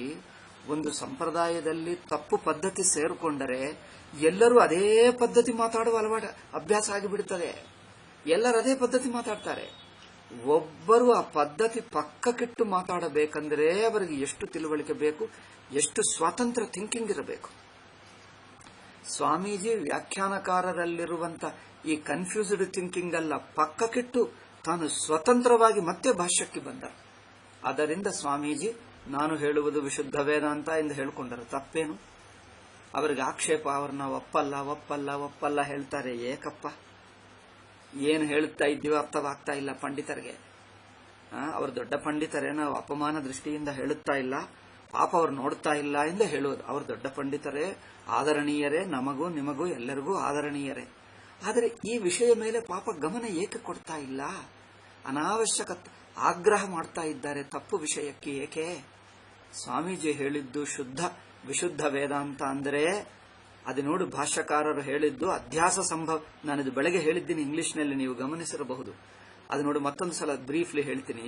ಅಧ್ಯಾಸ ಸಾಧ್ಯತವಿಲ್ಲ ಎನ್ನುವುದು ಪೂರ್ವ ಪಕ್ಷ ಹೇಳಿದ್ದರೆ, ಸಿದ್ಧಾಂತಿ ಭಾಷ್ಯಕಾರರು ಅದಕ್ಕೆ ಉತ್ತರ ಕೊಡುತ್ತಾ ಅವರ ಪ್ರಶ್ನಕ್ಕೂ ಯಾವುದೋ ತಪ್ಪು ಹಾದಿಯಲ್ಲಿ ಎಳೆದರೆ ಹೋಗಲ್ಲ, ತನ್ನ ಪದ್ಧತಿಯಿಂದಲೇ ಹೇಳಿಬಿಡ್ತಾರೆ. ಅಧ್ಯಾಸ ಅನುಭವದಲ್ಲಿದೆ ನೋಡು, ಅಷ್ಟೇ, ಅನುಭವದಲ್ಲಿದೆ ನೋಡು, ಈಗ ತರ್ಕ ಗಿರ್ಕ ಏನು ಮಾಡಬೇಡ. ಎಷ್ಟು ಚೆನ್ನಾಗಿದೆ ಅದು ರಿಪ್ಲೈ. ಇದು ವಿಶುದ್ಧ ವೇದಾಂತ. ನಾನು ಎಷ್ಟೋ ನೋಡಿದೆ, ಅನೇಕ ಸ್ವಾಮಿಗಳನ್ನು ಕೇಳಿದೆ, ಅನೇಕ ಪುಸ್ತಕಗಳು ಇಂಗ್ಲಿಷ್ನಲ್ಲಿ, ತೆಲುಗುನಲ್ಲಿ, ಹಿಂದಿಯಲ್ಲಿ, ಸಂಸ್ಕೃತದಲ್ಲಿ ಅನೇಕ ವ್ಯಾಖ್ಯಾನಗಳು, ಅನೇಕ ಪುಸ್ತಕಗಳು, ಅನೇಕ ಸ್ವಾಮಿಗಳು, ಪೀಠಾಧಿಪತಿಗಳು, ದೊಡ್ಡ ದೊಡ್ಡ ಪೀಠಾಧಿಪತಿಗಳಿಂದ ಕೇಳಿ ಕೇಳಿ ಕೇಳಿ ಕೇಳಿ ಎಲ್ಲೆಲ್ಲೋ ಹೋಗ್ತಾರೆ. ಅಬ್ಬಾ, ಭಾರತ ದೇಶದಲ್ಲಿ ಪ್ರಸಿದ್ಧವಾಗಿರುವ ಮಹಾಮಹಾ ಲೈಬ್ರರಿ ಅಂತ ಪಂಡಿತರನ್ನು ಕೇಳಿದೆ. ಬಟ್ ಎಲ್ಲೆಲ್ಲೋ ಹೋಗ್ತಾರೆ, ತರ್ಕಕ್ಕೆ ಹೋಗ್ತಾರೆ, ಜಾರಿ ಜಾರಿ ಹೋಗ್ತಾರೆ. ಏಕೆ? ಆ ತರ್ಕಾಭ್ಯಾಸ ಆಗಿಬಿಟ್ಟಿದೆ. ಮೊದಲು ತರ್ಕಶಾಸ್ತ್ರ ಓದಿಕೊಂಡು ವೇದಾಂತಕ್ಕೆ ಬರ್ತಾರೆ. ಆ ತರ್ಕಶಾಸ್ತ್ರದ ಸಂಸ್ಕಾರ ಕುಳಿತು ಬಿಟ್ಟು ಮನಸ್ಸಿನಲ್ಲಿ ಪ್ರತಿ ಮಾತುಮಾತುಕ್ಕೆ ತರ್ಕ ಮಾಡುವುದೇ ಅಭ್ಯಾಸ ಆಗಿಬಿಟ್ಟಿದೆ. ಅದು ಸ್ವಾಮೀಜಿ ಬದುಕಿಸಿ, ಸ್ವಯಂ ಬದುಕಿ ನಮ್ಮನ್ನು ಬದುಕಿಸಿದ್ದಾರೆ. ಶುದ್ಧಕ್ಕೆ ಬಂದರು. ಅದರಲ್ಲೇ ಇನ್ನೊಂದು ಕಾರಣ ಏನೆಂದರೆ, ಇದು ಶುಷ್ಕ ತರ್ಕಕ್ಕೆ, ವಿಶುದ್ಧ ವೇದಾಂತಕ್ಕೆ, ಅವಿಶುದ್ಧ ವೇದಾಂತಕ್ಕೆ ಇದು ಕಾರಣ. ಸ್ವಾಮೀಜಿ ಹೇಳ್ತಾರೆ, ತರ್ಕ ಬಳಸ್ತೀವಿ, ಬಟ್ ಆ ತರ್ಕ ಯಾವುದು ಅಂದ್ರೆ ಶ್ರುತಿ ಹೇಳಿರುವ ತರ್ಕವೇ ಇಲ್ಲಿ ತರ್ಕ. ಸುಮ್ಮನೆ ತರ್ಕ ಮಾಡುವುದು ತರ್ಕ ಬೇಡವೇ ಬೇಡ. ಶ್ರುತಿ ಉಪನಿಷತ್ತು ತರ್ಕವೂ ಬೇಕು ಎಂದು ಒಪ್ಪಿಕೊಂಡಿತು ನಿಜ. ಏಕೆಂದರೆ ಮಂತವ್ಯ ಶ್ರೋತವ್ಯ ಮಂತವ್ಯ ಎಂದು ಹೇಳಿ ಮನನ ಮಾಡಬೇಕು ಎಂದು ಶ್ರುತಿಯೇ ಆಜ್ಞೆ ಕೊಡುವಾಗ ಮನನ ಮಾಡುವುದು ತರ್ಕದಿಂದಲೇ. ಮತ್ತೆ ತರ್ಕದಿಂದ ಮನನ ಮಾಡು ಎಂದು ಹೇಳುತ್ತದೆ ಒಂದು ಪಕ್ಕ, ತರ್ಕದಿಂದ ಜ್ಞಾನವಾಗಲ್ಲ ಇನ್ನೊಂದು ಪಕ್ಕ. ಈ ಎರಡರನ್ನು ಹೇಗೆ ಸಮನ್ವಯ ಮಾಡುವುದು? ಒಂದು ಸೈಡು ತರ್ಕ ಬೇಕು, ಮನನ ಮಾಡು ತರ್ಕದಿಂದ ಹೇಳುತ್ತದೆ, ಇನ್ನೊಂದು ಸೈಡು ತರ್ಕದಿಂದ ಅರ್ಥವಾಗಲ್ಲ ಹೇಳುತ್ತದೆ. ಈ ಎರಡಕ್ಕೆ ಹೇಗೆ ಸಮನ್ವಯ? ಭಾಷ್ಯಕಾರರು ಅದ್ಭುತವಾಗಿ ಹೇಳಿದ್ದಾರೆ. ಆದ್ದರಿಂದ ಶುದ್ಧ ವೇದಾಂತವೇನೋ ಗೊತ್ತಾಗ್ತದೆ. ಯಾವ ತರಹ ತರ್ಕ ಭಾಷ್ಯಕಾರರು ಬಾಯಿ ಬಿಟ್ಟು ಹೇಳಿದ್ದಾರೆ. ಅಯ್ಯೋ ರಾಮ, ಪ್ರಸ್ಥಾನತ್ರಯಿ ಸೂತ್ರ ಭಾಷ್ಯದಲ್ಲಿ ಅದ್ಭುತವಾಗಿ ಒಂದು ಕಡೆ ಇದೆ. ವ್ಯಾಖ್ಯಾನಕಾರರು ಹೇಗೆ ಮಿಸ್ ಆಗಿದ್ದರೋ ಗೊತ್ತಾಗಲ್ಲ. ಸ್ವಾಮೀಜಿಗೆ ಅದು ಸಿಕ್ಕಿತು, ಸ್ವಾಮೀಜಿ ಕಣ್ಣಿನಲ್ಲಿ ಬಿದ್ದಿತು. ಅದ್ಭುತ. ಸ್ವಾಮೀಜಿ ಅದನ್ನು ಮಹಾಪ್ರಸಾದ, ಶಂಕರಾಚಾರ್ಯರ ಅನುಗ್ರಹ ಪ್ರಸಾದ ಎಂದಿಟ್ಟುಕೊಂಡು ಸ್ವಾಮೀಜಿ ತನ್ನ ಪ್ರವಚನಗಳಲ್ಲಿ, ರಚನೆಗಳಲ್ಲಿ ಇದನ್ನೇ ಬಳಸ್ತಾ ಇದ್ದಾರೆ. ಏನದು ತರ್ಕ? ಅವಸ್ಥಾತ್ರಯ ವಿವೇಕ, ಕಾರ್ಯಕಾರಣ ಪ್ರಕ್ರಿಯೆ, ಶಾಸ್ತ್ರೋಕ್ತ ಪ್ರಕ್ರಿಯೆಗಳಿವೆ ನೋಡಿ, ಪ್ರಕ್ರಿಯೆಗಳೇ ತರ್ಕ. ಅವರು ಪ್ರಕ್ರಿಯೆಗಳನ್ನು ಬಿಟ್ಟು ತರ್ಕ ಬಳಸ್ತಾ ಇದ್ದಾರೆ, ತರ್ಕಶಾಸ್ತ್ರದ ತರ್ಕ. ಇದು ವ್ಯತ್ಯಾಸ. ಶಾಸ್ತ್ರವು ಉಪನಿಷತ್ತು ಒಪ್ಪುಕೊಂಡಿರುವ ತರ್ಕ ಯಾವ ಬಗೆ, ಬೇಡ ಎನ್ನುವ ತರ್ಕ ಯಾವ ಬಗೆ. ವ್ಯಾಖ್ಯಾನಕಾರರೇನು ಹೇಳಿದ್ದಾರೆ? ಬೇಡವೆನ್ನುವ ತರ್ಕವನ್ನೇ ಅವರಿಟ್ಟುಕೊಂಡರು. ಸಚ್ಚಿದಾನಂದೇಂದ್ರ ಸ್ವಾಮೀಜಿ ಶಾಸ್ತ್ರವು ತರ್ಕವನ್ನು ಒಪ್ಪಿದೆ ಎಂದು ಅಷ್ಟು ಹೇಳಿಬಿಟ್ಟರು. ಯಾವ ತರಹ ಗೊತ್ತಾ? ಉಪನಿಷತ್ತು ಹೇಳಲಿಲ್ಲ, ಭಾಷ್ಯಕಾರರು ಹೇಳಿದ್ದಾರೆ. ಅದೃಷ್ಟವಶಾತ್ ಭಾಷ್ಯಕಾರರೇ ನಿಜವಾದ ಅನುಗ್ರಹ ನಮಗೆ. ಉಪನಿಷತ್ತುಗಳಿಗೆ ಅದಕ್ಕೋಸ್ಕರ ಸ್ವಾಮೀಜಿ ಎಲ್ಲ ಕಡೆ ಹೇಳುತ್ತಾರೆ, ಭಾಷ್ಯಕಾರರಿಲ್ಲದಿದ್ದರೆ ನಮ್ಮ ಗತಿ ಏನಾಗುತ್ತಿತ್ತೋ. ಅವರೇ ನಮಗೆ ನಿಜವಾದ ದಯೆ. ಅಂದರೆ ತಾಯಿ ಹಾಗೆ ಬಂದು ಸಣ್ಣ ವಿಷಯವಾಗಿ ವೇದಾಂತದ ಎಲ್ಲಾ ವಿಷಯಗಳನ್ನು ತನ್ನ ಭಾಷ್ಯದಲ್ಲಿ ಅಲ್ಲೇ ಹೇಳ್ಕೊಟ್ಟರು. ಅಲ್ಲೇ ಇದೆ, ನೀವೇನ್ ಚಿಂತೆ ಮಾಡಬೇಡಿ, ಬೇರೆ ಕಡೆಗೆ ಹೋಗಬೇಡಿ. ಎಲ್ಲ ಭಾಷ್ಯದಲ್ಲಿ ಎಲ್ಲೋ ಒಂದು ಪ್ರಸ್ಥಾನತ್ರಯಿ ಭಾಷ್ಯವೆಲ್ಲ ಮನನ ಮಾಡು, ಪ್ರತಿ ದಿವಸ ಪಾರಾಯಣ ಮಾಡು. ಎಲ್ಲೋ ಒಂದು ಕಡೆ ತಾನೇ ತಾನು ಹೇಳಿಬಿಟ್ಟರು. ಅದು ಸ್ವಾಮೀಜಿ ನಿತ್ಯ ಪಾರಾಯಣ ಮಾಡುತ್ತಾ ಇದ್ದರು ಗೊತ್ತಾ. 60 ವರ್ಷ ತನ್ನ ಜೀವನದಲ್ಲಿ ಪ್ರತಿನಿತ್ಯ ಪಾರಾಯಣ ಮಾಡದೆ ಊಟ ಮಾಡಲಿಲ್ಲ. ಅವರಿಗೆ ಭಾಷ್ಯಕಾರರೆಂದ್ರೆ ಎಷ್ಟು ಪ್ರೀತಿ, ಎಷ್ಟು ದಯ. ತನ್ನ ತಾಯಿ ಅನ್ಕೊಂಡರಷ್ಟೇ, ನನ್ನ ತಾಯಿ ಜೊತೆಗೆ ಇದ್ದೇನೆ, ಈಗ ನನಗೆ ಯಾರೂ ಇಲ್ಲ, ಅಷ್ಟು ಇಟ್ಕೊಂಡರೆ. ಆ ಶಂಕರಾಚಾರ್ಯರೇ ತನ್ನ ಭಾಷ್ಯದಲ್ಲೇ ಒಂದು ಕಡೆ ಹೇಳಿದ್ದಾರೆ, ತರ್ಕ ಬೇಡ ಎಂದು ಒಂದು ಕಡೆ ಹೇಳಿ, ತರ್ಕದಿಂದಲೇ ವಿವೇಕ ಮಾಡು, ವಿಚಾರ ಮಾಡು ಎಂದು ಹೇಳಿದಾಗ ಯಾವ ಬಗೆ ತರ್ಕ? ತನ್ನ ಬಾಯಿ ಬಿಟ್ಟು ಹೇಳಿದ್ದಿಗೋ. ಇದು ವಾಕ್ಯ ನೋಡಿ, ಅಂದರೆ ಅನೇನ ಮಿಷೇಣ, ಈ ಕಾರಣದಿಂದಲೇ ಭಾಷ್ಯಕಾರರ ವೇದಾಂತವೇ ವಿಶುದ್ಧ ವೇದಾಂತ, ಶುಷ್ಕ ತರ್ಕ ಮಾಡಿರುವುದು ಅವಿಶುದ್ಧ ವೇದಾಂತ ಹೇಳಬಹುದು. ಏನ್ ತಪ್ಪಿಲ್ಲ, ನಾವು ಸ್ಪಷ್ಟವಾಗಿ ಹೇಳ್ತೀವಿ, ನಮಗೇನು ಸಂಕೋಚವಿಲ್ಲ. ಸೊ ಅನೇನ ಮಿಷೇಣ ಶುಷ್ಕ ತರ್ಕಸ್ಯ ಅತ್ರ ಆತ್ಮಲಾಭ ಸಂಭವತಿ. ಶುಷ್ಕ ತರ್ಕಕ್ಕೆ ಇಲ್ಲಿ ಅವಕಾಶವಿಲ್ಲ. ಮತ್ತೆ ಯಾವ ತರ್ಕ? ಶ್ರುತ್ಯನುಗೃಹೀತ ಏವ ಹಿ ಅತ್ರ ತರ್ಕೋ ಅನುಭವಾಂಗತ್ವೇನ ಆಶ್ರೀಯತೆ. ಶ್ರುತಿ ತನ್ನ ಬಾಯಿದಿಂದ ಅನುಗ್ರಹಿಸಿರುವ ತರ್ಕ ಇದೆ. ಶ್ರುತಿ ತರ್ಕ ಬೇಡ ಎಂದು ಹೇಳಿದ್ದು ಶುಷ್ಕ ತರ್ಕ. ಅಂದರೇನು? ಮನುಷ್ಯರು ಮಾಡಿರುವ ಕಲ್ಪನಾ ತರ್ಕ. ಬಟ್ ಶ್ರುತಿ ಉಪನಿಷತ್ತು ತನ್ನ ಉಪನಿಷತ್ತುಗಳಲ್ಲೇ ಸೇರಿಸಿಕೊಂಡು ಹೇಳಿರುವ ಒಂದು ಬಗೆಯಾದ ತರ್ಕ ಇದೆ. ಅದು ಯಾವುದು? ಅದು ಶ್ರುತ್ಯನುಗೃಹೀತ ತರ್ಕ. ಅದು ಮಾತ್ರ ಅಂಗೀಕಾರ್ಯ. ಅದೇ ತರ್ಕ ಇಲ್ಲಿ ಮನನ ಮಾಡತಕ್ಕದ್ದು. ಅದು ಯಾವುದು ಅಂದ್ರೆ ಭಾಷ್ಯಕಾರರು ಹೇಳ್ತಾರೆ, ಅವಸ್ಥಾತ್ರಯ ವಿವೇಕ, ಅವಸ್ಥಾತ್ರಯ ಪ್ರಕ್ರಿಯೆಯೇ ಶ್ರುತ್ಯನುಗೃಹೀತ ತರ್ಕ. ಅದಕ್ಕಾಗಲ ಸ್ವಾಮೀಜಿ ಅವಸ್ಥಾತ್ರಯ ಪ್ರಕ್ರಿಯೆಯನ್ನು ಎಷ್ಟು ಚೆನ್ನಾಗಿ ಮನನ ಮಾಡಿ ಮಾಡಿ ಮಾಡಿ ಹೊರಕ್ಕೆ ತಂದರೆ. ಏಕೆ? ಅದು ಭಾಷ್ಯಕಾರರೇ ಅನುಗ್ರಹಿಸಿರುವ ತರ್ಕ. ಉಪನಿಷತ್ತುಗಳು ಅನುಗ್ರಹಿಸಿ, ಭಾಷ್ಯಕಾರರು ಅನುಮತಿಸಿರುವ, ಉಪನಿಷತ್ತು ಅನುಗ್ರಹಿಸಿದೆ, ಭಾಷ್ಯಕಾರರು ಅನುಮತಿ ಕೊಟ್ಟರು. ಯಾವ ತರ್ಕವನ್ನು ಇವರು ಅವಸ್ಥಾತ್ರಯವನ್ನು ಹೇಳುವುದೇ ಕಡಿಮೆ. ಅವರು ಅವಸ್ಥಾತ್ರಯ ಹೇಳಲ್ಲ, ತರ್ಕ ಮಾಡ್ತಾರೆ. ಯಾವುದು? ತರ್ಕಶಾಸ್ತ್ರದ ತರ್ಕ ಮಾಡ್ತಾರೆ. ತರ್ಕಶಾಸ್ತ್ರದ ತರ್ಕವನ್ನೇ ಮಾಡ್ತಾರೆ ಅವರು. ಸ್ವಾಮೀಜಿ ಅವಸ್ಥಾತ್ರಯ ತರ್ಕವೇ ಇಟ್ಕೊಳ್ತಾರೆ.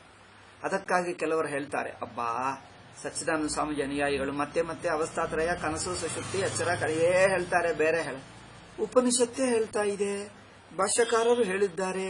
ಶ್ರುತ್ಯನುಗೃಹೀತ ತರ್ಕ ಅಂದ್ರೆ ಇದೆ. ಮತ್ತೆ ಭಾಷ್ಯಕಾರರು ಉಪನಿಷತ್ತು ಬಿಟ್ಟು ಶುಷ್ಕ ತರ್ಕ ಮಾಡಬೇಕಾ? ಅದಕ್ಕೋಸ್ಕರ ಇದೇ ಶುದ್ಧ ವೇದಾಂತ. ಇಲ್ಲಿ ನೋಡಿ, ಸ್ವಪ್ನಾಂತ ಬುದ್ಧಾಂತಯೋ, ಎಚ್ಚರದಲ್ಲಿ ಕನಸಿನಲ್ಲಿ, ಇತರೇತರ ವ್ಯಭಿಚಾರಾತ್, ಇದು ಪರಸ್ಪರವು ನಿಷೇಧ ಮಾಡುವುದರಿಂದ, ಆತ್ಮನೋ ಅನನ್ವಾಗತತ್ವಂ, ಎಚ್ಚರವು ಕನಸನ್ನು, ಕನಸು ಎಚ್ಚರವನ್ನು ಪರಸ್ಪರ ನಿಷೇಧ ಮಾಡುವುದರಿಂದ ಏನಾಗುತ್ತದೆ? ಆತ್ಮ ಎರಡಕ್ಕಿ ಅಂಟುಕೊಳ್ಳದೆ ಸ್ವತಂತ್ರವಾಗಿದೆ. ಅನನ್ವಾಗತಂ ಅಂದ್ರೆ ಅಸಂಗತ, ಅಂದ್ರೆ ಎಚ್ಚರಕ್ಕೆ ಅಂಟಿಲ್ಲ, ಎಚ್ಚರ ಅಂಟು ಕನಸಿನ ಅಂಟಿಲ್ಲದೆ. ಏಕೆಂದರೆ ಇವು ಪರಸ್ಪರ ನಿಷೇಧ ಮಾಡುವುದರಿಂದ ಎಚ್ಚರ ಅಂಟಿಲ್ಲದೆ, ಕನಸು ಅಂಟಿಲ್ಲದೆ, ಕನಸಿನ ಅಂಟಿಲ್ಲದೆ ಸ್ವತಂತ್ರವಾಗಿದೆ ಆತ್ಮ. ಇದು ತರ್ಕ. ಇದು ಅನುಭವಾನುಸಾರವಾಗಿ ತರ್ಕ. ಇದು ಶ್ರುತಿ ಅನುಗ್ರಹಿಸಿರುವ ತರ್ಕ. ಈ ತರ್ಕ ಶ್ರುತಿ ಒಪ್ಪಿಕೊಂಡಿತು. ಈ ತರ್ಕ ಮಾಡು. ಇದು ಮನನದಲ್ಲಿ ಈ ತರ್ಕವನ್ನೇ ಬಳಸು. ಉಪನಿಷತ್ತು ಹೇಳ್ತಾ ಇದೆ, ಭಾಷ್ಯಕಾರರು ಅನುಮತಿಸಿದ್ದಾರೆ. ಇದು ಬಿಟ್ಟು ಶುಷ್ಕ ತರ್ಕ ಯಾಕಪ್ಪ? ನೋಡಿ, ಸಂಪ್ರಸಾದೇಚ ಪ್ರಪಂಚ ಪರಿತ್ಯಾಗೇನ. ಈಗ ಸುಷುಪ್ತಿಯಲ್ಲಿ ಪ್ರಪಂಚವನ್ನೆಲ್ಲ ಬಿಟ್ಟು ತಾನು ಸತ್ಸಂಪತ್ತೇ ಬ್ರಹ್ಮ ಮಾತ್ರವಾಗಿದೆ. ಸುಷುಪ್ತಿಯಲ್ಲಿ ಯಾವ ಪ್ರಪಂಚವೂ ಇಲ್ಲದೆ ಬ್ರಹ್ಮ ಮಾತ್ರವಾಗಿದೆ. ಇತಿ ನಿಷ್ಪ್ರಪಂಚ ಸದಾತ್ಮತ್ವಂ, ಪ್ರಪಂಚರಹಿತವಾದ ಸದ್ಬ್ರಹ್ಮವೇ ಆಗಿದೆ. ಅಲ್ಲವೇ? ನೋಡಿ, ಈ ತರಹ ತರ್ಕ ಶುದ್ಧ ತರ್ಕ. ಈ ತರಹ ಮನನ ಮಾಡುವುದಕ್ಕೆ ನಾವಿದೇ ಮಾಡ್ತಾ ಇದ್ದೀವಲ್ಲವೇ? ಈಗ ಈ ವಿಶುದ್ಧ ವೇದಾಂತ ಸಾರದಲ್ಲಿ ಅವಸ್ಥಾತ್ರಯ ವಿವೇಕವೇ ಮಾಡಿದ್ದೇವೆ. ಪರಮಾರ್ಥ ಚಿಂತಾಮಣಿಯಲ್ಲಿ ಅವಸ್ಥಾತ್ರಯ ವಿವೇಕ, ಮೂಲಾವಿದ್ಯಾನ್ಯರಾಸದಲ್ಲಿ ಅವಸ್ಥಾತ್ರಯ ವಿವೇಕ. ಸ್ವಾಮೀಜಿ ಎಲ್ಲಾ ಕಡೆ ಇದೇ ಬಳಸಿದ್ದಾರೆ. ಏಕೆ? ಇದೇ ಪ್ರಕ್ರಿಯೆ ಉಪನಿಷತ್ತು ಅನುಮತಿ ಕೊಟ್ಟಿದ್ದು, ಭಾಷ್ಯಕಾರರು ಅನುಮತಿಸಿದ್ದು. ಇನ್ನೊಂದು ಹೇಳ್ತಾರೆ, ಯಾವ ಪ್ರಕ್ರಿಯೆ ಅಂದರೆ ಪಂಚ ಪ್ರಕ್ರಿಯೆಗಳೇ ನೋಡಿ. ಕಾರ್ಯಕಾರಣ ಪ್ರಕ್ರಿಯೆ, ಅವಸ್ಥಾತ್ರಯ ಪ್ರಕ್ರಿಯೆ, ಪಂಚಕೋಶ ಪ್ರಕ್ರಿಯೆ, ದೃಗ್ದೃಶ್ಯ ಪ್ರಕ್ರಿಯೆ, ಸಾಮಾನ್ಯ ವಿಶೇಷ ಪ್ರಕ್ರಿಯೆ. ಇಂಥದ್ದೇ ಕೆಲವು ಸಣ್ಣ ಸಣ್ಣ ಪ್ರಕ್ರಿಯೆಗಳು ಅಲ್ಲೆಲ್ಲೆಲ್ಲೆಲ್ಲಿ ಕಂಡು ಬರ್ತಾ ಇದೆ. ಉಪನಿಷತ್ತುಗಳು ನೇರಾಗಿ ಅನುಗ್ರಹ ಮಾಡಿರುವ ಯಾವ ಪ್ರಕ್ರಿಯೆಗಳಿವೆಯೋ ಈ ಪ್ರಕ್ರಿಯೆಗಳ ಮೂಲಕನೇ ಮನನ ಮಾಡು. ಸ್ವಾಮೀಜಿ ಈ ಪ್ರಕ್ರಿಯೆಗಳು ಉಪನಿಷತ್ತುಗಳಲ್ಲಿ ಸಂಕ್ಷಿಪ್ತವಾಗಿವೆ, ಬುದ್ಧಿವಂತರಿಗೆ ಹೇಳಿದ್ದು. ಗೌಡಪಾದರು ಇನ್ನೂ ಸ್ವಲ್ಪ ಬಿಡಿಸಿದ್ದಾರೆ, ಭಾಷ್ಯಕಾರರು ಇನ್ನೂ ಬಿಡಿಸಿದ್ದಾರೆ. ಸ್ವಾಮೀಜಿ, ಗೌಡಪಾದರು, ಭಾಷ್ಯಕಾರರು, ಸುರೇಶ್ವರರು ಇವರು ಸ್ವಲ್ಪ ಬಿಡಿಸಿರುವ ಆ ಪ್ರಕ್ರಿಯೆಗಳನ್ನಿಟ್ಟುಕೊಂಡು ತಾನು ತನ್ನ ಅನುಭವದಿಂದ ಮನನ ಮಾಡಿ ಆ ಪ್ರಕ್ರಿಯೆಗಳನ್ನು ಇನ್ನೂ ಬಿಡಿಸಿ ಬಿಡಿಸಿ ಬಿಡಿಸಿ ಸ್ಪಷ್ಟಗೊಳಿಸಿದ್ದಾರೆ. ಇವುಗಳನ್ನೇ ಬಳಸ್ತಾ ಇರುತ್ತಾರೆ ಸ್ವಾಮೀಜಿ. ಇದೇ ಮನನಕ್ಕೆ ಬೇಕಾಗಿರುವುದು. ಅದರಿಂದ ಸಾಂಖ್ಯದ ಪ್ರಕ್ರಿಯೆ ಏನು, ನೈಯಾಯಿಕರ ಪ್ರಕ್ರಿಯೆ, ನೈಯಾಯಿಕರ ತರ್ಕಶಾಸ್ತ್ರ, ಸಾಂಖ್ಯರ ತರ್ಕಶಾಸ್ತ್ರ ಅವುಗಳನ್ನು ಬಳಸುವುದಿಲ್ಲ. ಉಪನಿಷತ್ತಿನಲ್ಲಿ ಹೇಳಿರುವ ಪ್ರಕ್ರಿಯೆಗಳನ್ನೇ ಅನುಮಾನಕ್ಕೆ ಬೇಕಾಗಿರುವ ಅನುಭವಾಂಗ ತರ್ಕ ಎಂದು ಬಳಸಬೇಕು. ಇಲ್ಲಿ ನೋಡಿ, ಇನ್ನೊಂದು ಪ್ರಕ್ರಿಯೆ ಕಾರ್ಯಕಾರಣ. ಇಷ್ಟೊತ್ತೇನೋ ಅವಸ್ಥಾತ್ರಯ ಪ್ರಕ್ರಿಯೆಯನ್ನು ಹೇಳಿದ್ದಾರೆ ಭಾಷ್ಯಕಾರರು. ಈಗ ಕಾರ್ಯಕಾರಣ ಪ್ರಕ್ರಿಯೆಯನ್ನು ಹೇಳ್ತಾ ಇದ್ದಾರೆ ನೋಡಿ. ಪ್ರಪಂಚಸ್ಯ ಬ್ರಹ್ಮ ಪ್ರಭವತ್ವಾತ್, ಯಾವುದು ಯಾವದಿಂದ ಹುಟ್ಟಿತೋ ಕಾರ್ಯವು ಕಾರಣಕ್ಕಿಂತ ಬೇರೆಯಲ್ಲ. ಕಾರ್ಯ ಅಂದರೆ ಅರ್ಥವೇನು? ಒಂದನಿಂದ ಹುಟ್ಟಿತು, ಕಾರಣದಿಂದ ಹುಟ್ಟಿತು. ಯಾವ ಕಾರಣದಿಂದ ಹುಟ್ಟಿತೋ ಹುಟ್ಟುವಕ್ಕೆ ಮುಂಚೆ ಆ ಕಾರಣಕ್ಕಿಂತ ಬಿಡಿಯಾಗಿರುತ್ತದೆ. ಹುಟ್ಟಿತು ಅಂದ್ರೆ ನಾವೇನು ಲೌಕಿಕವಾಗಿ ತಿಳ್ಕೊಳ್ತೀವಿ, ಅದರಿಂದ ಹುಟ್ಟಿ ಹೊರಗೆ ಬಂತು ಆ ಅರ್ಥ ಅಲ್ಲ. ಅದನ್ನು ಪ್ರಕ್ರಿಯೆಯಾಗಿ ಬಳಸಿದ್ದರೆ ಕಾರ್ಯವು ಕಾರಣಕ್ಕಿಂತ ಬಿಡಿಯಾಗಿಲ್ಲ. ಇದೇ ಪ್ರಕ್ರಿಯೆ. ಯಾವುದು ಕಾರ್ಯವೋ ಪ್ರತಿಯೊಂದು ಕಾರ್ಯ ತನ್ನ ಕಾರಣದ ರೂಪವೇ. ಕಾರಣಕ್ಕೆ ಕಾರ್ಯ ಎಂದು ಇನ್ನೊಂದು ಹೆಸರಷ್ಟೇ. ಕಾರಣವನ್ನು ಬಿಟ್ಟು ಕಾರ್ಯ ಇರುತ್ತದ? ಚಿನ್ನದಿಂದ ಆಭರಣ ಹುಟ್ಟಿತು ಅಂದರೆ ಅರ್ಥವೇನು? ಆಭರಣವು ಕಾರ್ಯ, ಚಿನ್ನ ಕಾರಣ ಅಂದರೆ ಅರ್ಥವೇನು? ಚಿನ್ನಗೆ ಆಭರಣ ಎಂದು ಇನ್ನೊಂದು ದೃಷ್ಟಿಭೇದ, ಇನ್ನೊಂದು ಹೆಸರು ಇರುವುದು ಚಿನ್ನವೇ. ಚಿನ್ನಗಿಂತ ಆಭರಣ ಬಿಡಿಯಲ್ಲ ಅಷ್ಟೇ. ಈ ತರಹ ಪ್ರಕ್ರಿಯೆಯನ್ನು ಕಾರ್ಯಕಾರಣ ಪ್ರಕ್ರಿಯೆ. ಹಿಂದೆ ಹೇಳಿದ್ದೀವಿ ಅವಸ್ಥಾತ್ರಯ ಪ್ರಕ್ರಿಯೆ. ಇದು ನೋಡು, ಪ್ರಪಂಚಸ್ಯ ಬ್ರಹ್ಮ ಪ್ರಭವತ್ವಾತ್. ಪ್ರಪಂಚ ಅಂದ್ರೇನು? ಒಟ್ಟು ಅವಸ್ಥಾ, ಪ್ರಮಾತೃ, ಪ್ರಮಾಣ, ಪ್ರಮೇಯ, ದೇಶ, ಕಾಲ, ಅವಸ್ಥಾ ಪೂರ್ತಿಯಾಗಿ ಈ ಅವಸ್ಥೆ ಎಲ್ಲ ಬ್ರಹ್ಮ ಪ್ರಭವತ್ವಾತ್, ಸುಷುಪ್ತಿ ರೂಪ ಬ್ರಹ್ಮದಿಂದ ಹುಟ್ಟಿದೆ, ಪ್ರಾಜ್ಞನಿಂದ. ಕಾರ್ಯಕಾರಣ ಅನನ್ಯತ್ವ ನ್ಯಾಯೇನ, ಕಾರ್ಯವು ತನ್ನ ಕಾರಣಕ್ಕಿಂತ ಬಿಡಿಯಲ್ಲ ಎಂಬ ಒಂದು ನ್ಯಾಯ ಇದೆ ನೋಡಿ. ಈ ನ್ಯಾಯವನ್ನೇ ಮನನಕ್ಕೆ ಬಳಸಬೇಕು. ಬ್ರಹ್ಮ ಅವ್ಯತಿರೇಕ, ಬ್ರಹ್ಮಕ್ಕಿಂತ ಬಿಡಿಯಾಗಲ್ಲ, ಅದು ಬ್ರಹ್ಮವೇ ಎಂಬುದು ಇದು ಪ್ರಕ್ರಿಯೆ. ಇತ್ಯೇವಂ ಜಾತೀಯಕ, ಈ ತರಹ ಪ್ರಕ್ರಿಯೆಗಳನ್ನೇ ಇಲ್ಲಿ ತರ್ಕ ಎಂದು ಹೇಳಿದ್ದೇವೆ. ಈ ತರ್ಕಗಳನ್ನು ಮನನದಲ್ಲಿ ಬಳಸಬೇಕು. ಇದು ಉಪನಿಷತ್ತುಗಳು ಅನುಗ್ರಹಿಸಿರುವ ತರ್ಕ. ಭಾಷ್ಯಕಾರರು ಎಷ್ಟು ಸ್ಪಷ್ಟ. ಇದು ಭಾಷ್ಯ ಮುಗಿಯಿತು ನೋಡಿ. ಇದು ಭಾಷ್ಯಕಾರರು ತನ್ನ ಬಾಯಿ ಬಿಟ್ಟು ಹೇಳಿರುವ ಸ್ಪಷ್ಟವಾದ ಮಾತು. ಅವರು ಹೇಳಿದ್ದು ಶುಷ್ಕ ತರ್ಕ. ಅದಕ್ಕೋಸ್ಕರ ಸ್ವಾಮೀಜಿ ವ್ಯಾಖ್ಯಾನಕಾರರು ತರ್ಕಶಾಸ್ತ್ರ ಅಂದ್ರೇನು, ನ್ಯಾಯಶಾಸ್ತ್ರ, ಸಾಂಖ್ಯಶಾಸ್ತ್ರ, ಮೀಮಾಂಸಾ ಶಾಸ್ತ್ರ, ಮೀಮಾಂಸಾ ತರ್ಕ ಇದೆ, ಸಾಂಖ್ಯರ ತರ್ಕ ಇದೆ, ನೈಯಾಯಿಕರ ತರ್ಕ ಇದೆ. ಈ ಮೂರು ಬಿಟ್ಟು 20ನೇ ಶತಮಾನದಲ್ಲಿ ಬೈಬ್ಲಿಕಲ್ ತರ್ಕ ಬಂದುಬಿಟ್ಟಿದೆ. ಇನ್ನೊಂದು ಬೈಬಲ್ಗೂ ತರ್ಕ ಎಲ್ಲಿ? ಎಲ್ಲ ಮೂರ್ಖತನ ಬಿಟ್ರೆ ಅವ್ರಿಗೇನಾದ್ರೂ ತರ್ಕ ಇದೆಯಾ? ಈಗ ನಂತರ ಬೈಬ್ಲಿಕಲ್ ಲ್ಯಾಂಗ್ವೇಜ್ ಬಂದುಬಿಟ್ಟಿದೆ. ಮೊದಲು ಕೆಲವರು ಮೀಮಾಂಸಾ ತರ್ಕ ಬಳಸಿದ್ದಾರೆ, ಕೆಲವರು ಸಾಂಖ್ಯದ ತರ್ಕ, ಕೆಲವರು ನ್ಯಾಯಶಾಸ್ತ್ರ ಅಂದ್ರೆ ತರ್ಕಶಾಸ್ತ್ರದ ತರ್ಕ. ಈ ಮೂರು ಶಾಸ್ತ್ರಗಳ ತರ್ಕವನ್ನು ಉಪನಿಷತ್ತು ಅನುಮತಿ ಕೊಟ್ಟಿಲ್ಲ, ಉಪನಿಷತ್ತು ಹೇಳಲಿಲ್ಲ, ಭಾಷ್ಯಕಾರರು ಹೇಳಲಿಲ್ಲ. ಆದ್ದರಿಂದ ಸಚ್ಚಿದಾನಂದೇಂದ್ರ ಸ್ವಾಮೀಜಿ ಈ ಮೂರು ಬಗೆ ತರ್ಕಗಳನ್ನು ಪಕ್ಕಕ್ಕಿಟ್ಟು ಭಾಷ್ಯ ಸಮ್ಮತ ಭಾಷ್ಯ ಶೈಲಿಯನ್ನೇ ಅವಲಂಬಿಸಿ ಶ್ರುತ್ಯನುಗೃಹೀತ ತರ್ಕವು ಅಂದರೆ ಶ್ರುತಿಯಲ್ಲಿ ಹೇಳಿರುವ ಪ್ರಕ್ರಿಯೆಗಳೇ ತರ್ಕ, ಅವುಗಳೇ ಮನನಕ್ಕೆ ಉಪಯೋಗ. ಈಗ ಸ್ಪಷ್ಟವಾಯಿತು. ಅದರಿಂದಲೇ ಸ್ವಾಮೀಜಿ ವಿಶುದ್ಧ ವೇದಾಂತ, ಪರಿಶುದ್ಧ ವೇದಾಂತ ಎಂದು ಹೇಳಿದ್ದಾರೆ. ಅವ್ರು ಬೇಜಾರು ಮಾಡಿಕೊಂಡ್ರು, ನಿಮ್ಮದೇ ಪರಿಶುದ್ಧ ಏಕೆ ಹೇಳುವುದು? ಈಗ ಇದು ಕಾರಣ ಹೇಳ್ತಾನೆ ಇದ್ದೀವಿ. ನಾವು ಮಿಕ್ಕ ದರ್ಶನಗಳ ತರ್ಕ ಬಳಸಲಿಲ್ಲ. ಆಯ್ತಾ? ದರ್ಶಿತಶ್ಚಮಯ ಏತಾದೃಶೋ ಅನುಭವಾನುಸಾರಿ ತರ್ಕ. ಸ್ವಾಮೀಜಿ ಈಗ ಭಾಷ್ಯ ವಾಕ್ಯ ಮುಗಿಯಿತು. ಈಗ ಸ್ವಾಮೀಜಿ ಲಾಸ್ಟ್ ಒಂದು ವಾಕ್ಯ ಇದೆ, 2 ವಾಕ್ಯಗಳೇ ಹೇಳ್ತಾ ಇದ್ದಾರೆ. ಈ ತರಹ ಅವಸ್ಥಾತ್ರಯ ರೂಪ ತರ್ಕವನ್ನು ನಾನು ಈ ವಿಶುದ್ಧ ವೇದಾಂತ ಸಾರದಲ್ಲಿ ಇಷ್ಟೊತ್ತು ನಾವು ನೋಡಿ 1 ತಿಂಗಳಿನಿಂದ ಅದೇ ಹೇಳ್ತಾ ಇದ್ದೀವಿ. ಅಧ್ಯಾರೋಪವಾದ ಪ್ರಕ್ರಿಯಾಯಾಮ್ ಪ್ರಪಂಚಯತ, ಅಧ್ಯಾರೋಪವಾದ ಪ್ರಕ್ರಿಯಾ ರೂಪವಾಗಿ ಅವಸ್ಥಾತ್ರಯವು ಕಾರ್ಯಕಾರಣವು ಹೇಳುತ್ತಾ ಬಂದಿದ್ದೇವೆ. ನಾವು ಅದೇ ಹೇಳಿದ್ದೇವೆ. ಇದೇ ಮನನಕ್ಕೆ ಬಳಸಬೇಕು. ತಸ್ಮಾನ್ ನಾತ್ರ ಕಿಂಚಿತ್ ವಿರುದ್ಧ ಮುಕ್ತಮ್ಮಯ ವಿಸ್ರ. ಅದರಿಂದ ನಾನು ವಿರುದ್ಧವೇನು ಹೇಳಲಿಲ್ಲ. ಶಿಷ್ಯ ಏನು ಹೇಳಿದ? ಕೆಲವರು ಹೇಳ್ತಾರೆ ತರ್ಕ ಬಳಸಬಾರದು, ಶ್ರುತೇ ಪ್ರಮಾಣ. ನೀವೇನೋ ತರ್ಕ ಬಳಸು ಎಂದು ಹೇಳ್ತಾ ಇದ್ದೀರಲ್ಲ, ವಿರುದ್ಧವಾಗಲ್ಲವಾ? ಶಿಷ್ಯನ ಪ್ರಶ್ನೆ. ಈಗ ಗುರುಗಳು ಉತ್ತರ, ನಾನು ಹೇಳಿದ್ದಕ್ಕೆ ನೀವು ಹೇಳಿದ್ದಕ್ಕೆ ವಿರುದ್ಧವಿಲ್ಲ. ಏನು? ಶ್ರುತೇ ಪರಮಾತ್ಮ ತತ್ವಕ್ಕೆ ಪ್ರಮಾಣವಾಗುತ್ತದೆ ಎಂದು ಹೇಳಿದ್ದೀವಲ್ಲ, ಹೌದು. ಮತ್ತೆ ತರ್ಕವಲ್ಲ ಅಂದ್ರೆ ತರ್ಕವು ಶ್ರುತಿ ಹೇಳಿರುವ ತರ್ಕಕ್ಕೆ ಅಡ್ಡಿಯಿಲ್ಲ, ಅದು ಶ್ರುತೇ. ಶ್ರುತಿ ಹೇಳಿರುವ ತರ್ಕವು ಶ್ರುತಿ ರೂಪವೇ ನೋಡಿ. ಆದ್ದರಿಂದ ಆ ತರ್ಕದಿಂದ ತಪ್ಪಿಲ್ಲ. ಶ್ರುತಿ ಹೇಳಿದ್ದು ಬಿಟ್ಟು ಮನುಷ್ಯರು ಕಲ್ಪಿಸಿಕೊಂಡಿರುವ ತರ್ಕಶಾಸ್ತ್ರದು, ಸಾಂಖ್ಯಶಾಸ್ತ್ರದು, ಮೀಮಾಂಸಾ ಶಾಸ್ತ್ರ ತರ್ಕಗಳು ಮಾತ್ರ ಹೊಂದಲ್ಲ. ನಾನು ವಿರೋಧವೆಲ್ಲಿದೆ? ನಾನು ಹೇಳಿದ್ದು ಸರಿಯಾಗಿದೆ ಅಲ್ಲವೇ? ಆದ್ದರಿಂದ ತಸ್ಮಾ ನಾತ್ರ ಕಿಂಚಿತ್ ವಿರುದ್ಧ ಮುಕ್ತಂ, ನಾನು ವಿರುದ್ಧವೇನು ಹೇಳಲಿಲ್ಲ. ಮಯ ವಿಶ್ರಬ್ಧಮೇವತಂ, ಅದರಿಂದ ನೀವೇನ್ ಮಾಡಬೇಕು? ನಿಶ್ಚಿಂತವಾಗಿ. ವಿಶ್ರಬ್ಧಂ ಅಂದ್ರೆ ಟೋಟಲ್ಲಿ ಕಾನ್ಫಿಡೆನ್ಸ್ನಿಂದ, ನಿಶ್ಚಿಂತವಾಗಿ ಕಾನ್ಫಿಡೆನ್ಸ್ನಿಂದ ಮಾಡ್ಕೋ, ತತ್ವ ವಿಚಾರ ಮಾಡ್ಕೋ, ನಿಮಗೆ ಜ್ಞಾನ ಉಂಟಾಗ್ತದೆ ಅಷ್ಟೇ. ವಿಶ್ರಬ್ಧಮೇವತಂ ಶ್ರುತ್ಯನು ಶ್ರುತ್ಯರ್ಥಂ ಅನುಭವಾನುಸಾರಿ ಯುಕ್ತಿಯ ಅನುಸಂಧಾಯ. ಅದರಿಂದ ಈಗ ಮುಗಿಯುತ್ತಾ, ಈಗ ಲಾಸ್ಟ್ ಉಪಸಂಹಾರ ವಾಕ್ಯದಲ್ಲಿ ಶಿಷ್ಯನಿಗೆ ಒಂದು ಸಲಹೆ ಕೊಟ್ಟು ಆಶೀರ್ವಾದ ಮಾಡಿ ಮುಗಿಸ್ತಾ ಇದ್ದಾರೆ ಗುರುಗಳು. ಏನಂದ್ರೆ, ಈಗ ನಿಶ್ಚಿಂತವಾಗಿ ನೀವು ಶ್ರುತ್ಯರ್ಥವನ್ನು ಅನುಭವಾನುಸಾರಿ ತರ್ಕದಿಂದಲೇ ಮನನ ಮಾಡ್ಕೋ, ನಿಮಗೆ ಆತ್ಮಜ್ಞಾನ ಉಂಟಾಗ್ತದೆ. ಹಾಗೆ ಆತ್ಮಸ್ವರೂಪದಲ್ಲಿ ನಿಂತಿರು. ಆತ್ಮನಿಷ್ಠೋ ಭವ ಕೃತಕೃತ್ಯೋ ಭವಿಷ್ಯತಿ, ನಿಮಗೆ ಮೋಕ್ಷ ಸಿಗ್ತದೆ, ಮೋಕ್ಷ ಪ್ರಾಪ್ತಿ ಆಗುತ್ತದೆ, ಸಂಸಾರ ನಿವೃತ್ತಿ ಆಗುತ್ತದೆ, ಧನ್ಯವಾಗ್ತೀವಿ ನೀನು ಎಂದು ಆಶೀರ್ವಾದ ಮಾಡಿ ಅನುಭವಾನುಸಾರವಾಗಿ ಉಪದೇಶ. ಇದು ದೊಡ್ಡ ಚಾಪ್ಟರ್ ಮುಗಿಸಿಬಿಟ್ಟರು. ಮೊದಲನೆಯ ಅಧ್ಯಾಯ ಏನದು? ಪ್ರಾರಂಭಿಕ ಅಧ್ಯಾಯ. ಅದೇನು? ಅದಕ್ಕೇನು ಹೇಳಿದ್ದಾರೆ ಸ್ವಾಮೀಜಿ ನೋಡ್ತೀವಿ. ವಿಷಯ ಪ್ರವೇಶ.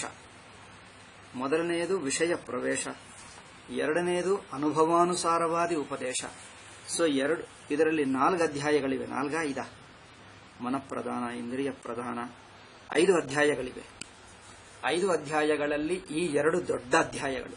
ವಿಷಯ ಪ್ರವೇಶ ಸಣ್ಣದೇ, ಅನುಭವಾನುಸಾರವಾಗಿ ಅನುಭವ ದೃಷ್ಟಿಯ ಉಪದೇಶ ಅಂದರೆ ಸಾಕ್ಷಿ ಹಂತದಲ್ಲಿ ಉಪದೇಶ. ಆ ಉಪದೇಶ ದೊಡ್ಡದು, ಅದೇ ಮುಗಿಯಿತು. ಈಗ ಮನಸ್ಸಿನ ಹಂತದಲ್ಲಿ ಉಪದೇಶ ಅಂದರೆ ಧ್ಯಾನಗಳು. ಧ್ಯಾನವು ವೇದಾಂತ ಧ್ಯಾನ, ಉಪಾಸನಾ ಧ್ಯಾನ, ಏನು ವ್ಯತ್ಯಾಸ, ಹೇಗೆ ಮಾಡಬಹುದು ಅದೊಂದು. ನಂತರ ಇಂದ್ರಿಯ, ಇದು ಸಣ್ಣದೇ ಇದೆ. ಇಂದ್ರಿಯ ಮಟ್ಟದ ಉಪದೇಶ ಇದೆ, ಕರ್ಮಯೋಗ ಹೇಳ್ತಾರೆ, ಅದು ಒಂದಿದೆ. ಮತ್ತೆ ಲಾಸ್ಟ್ಗೂ ಜೀವನ್ಮುಕ್ತನು ಹೇಗೆ ಎನ್ನುವುದು ಅದೇ ಏನಿಲ್ಲ, ಒಂದು 3-4 ಪೇಜ್ಗಳಲ್ಲಿ ಮುಗಿಸ್ತಾರೆ. 3 ಸಣ್ಣ ಅಧ್ಯಾಯಗಳಿವೆ. ಅದು ನಾಳಿನಿಂದ ಮನಪ್ರಧಾನ ದೃಷ್ಟಿಯ ಉಪದೇಶ ಅಂದರೆ ಮನಸ್ಸಿನ ಹಂತದಲ್ಲಿ ಧ್ಯಾನ, ವೇದಾಂತ ಧ್ಯಾನ, ಉಪಾಸನಾ ಧ್ಯಾನ ಹೇಗೆ, ಅದು ಹೇಗೆ. ಈಗ ಶ್ರವಣ ಮಾಡಿದ್ದೀರಿ, ಸ್ವಲ್ಪ ಮನನವೂ ಆಯಿತು, ಈಗ ನಿಧಿಧ್ಯಾಸನ ಆಗಬೇಕು ಅಲ್ಲವೇ? ಅದು ಹೇಗೆ ಎಂಬುದನ್ನು ನಾವು ನಾಳೆನಿಂದ ಶುರು ಮಾಡೋಣ. ಟೈಮು ಆಯಿತು. ಓಂ ಶಾಂತಿ ಶಾಂತಿ ಶಾಂತಿ. ಹರಿ ಓಂ ಶ್ರೀ ಗುರುಭ್ಯೋ ನಮಃ. ಹರಿ ಓಂ ತತ್ಸತ್.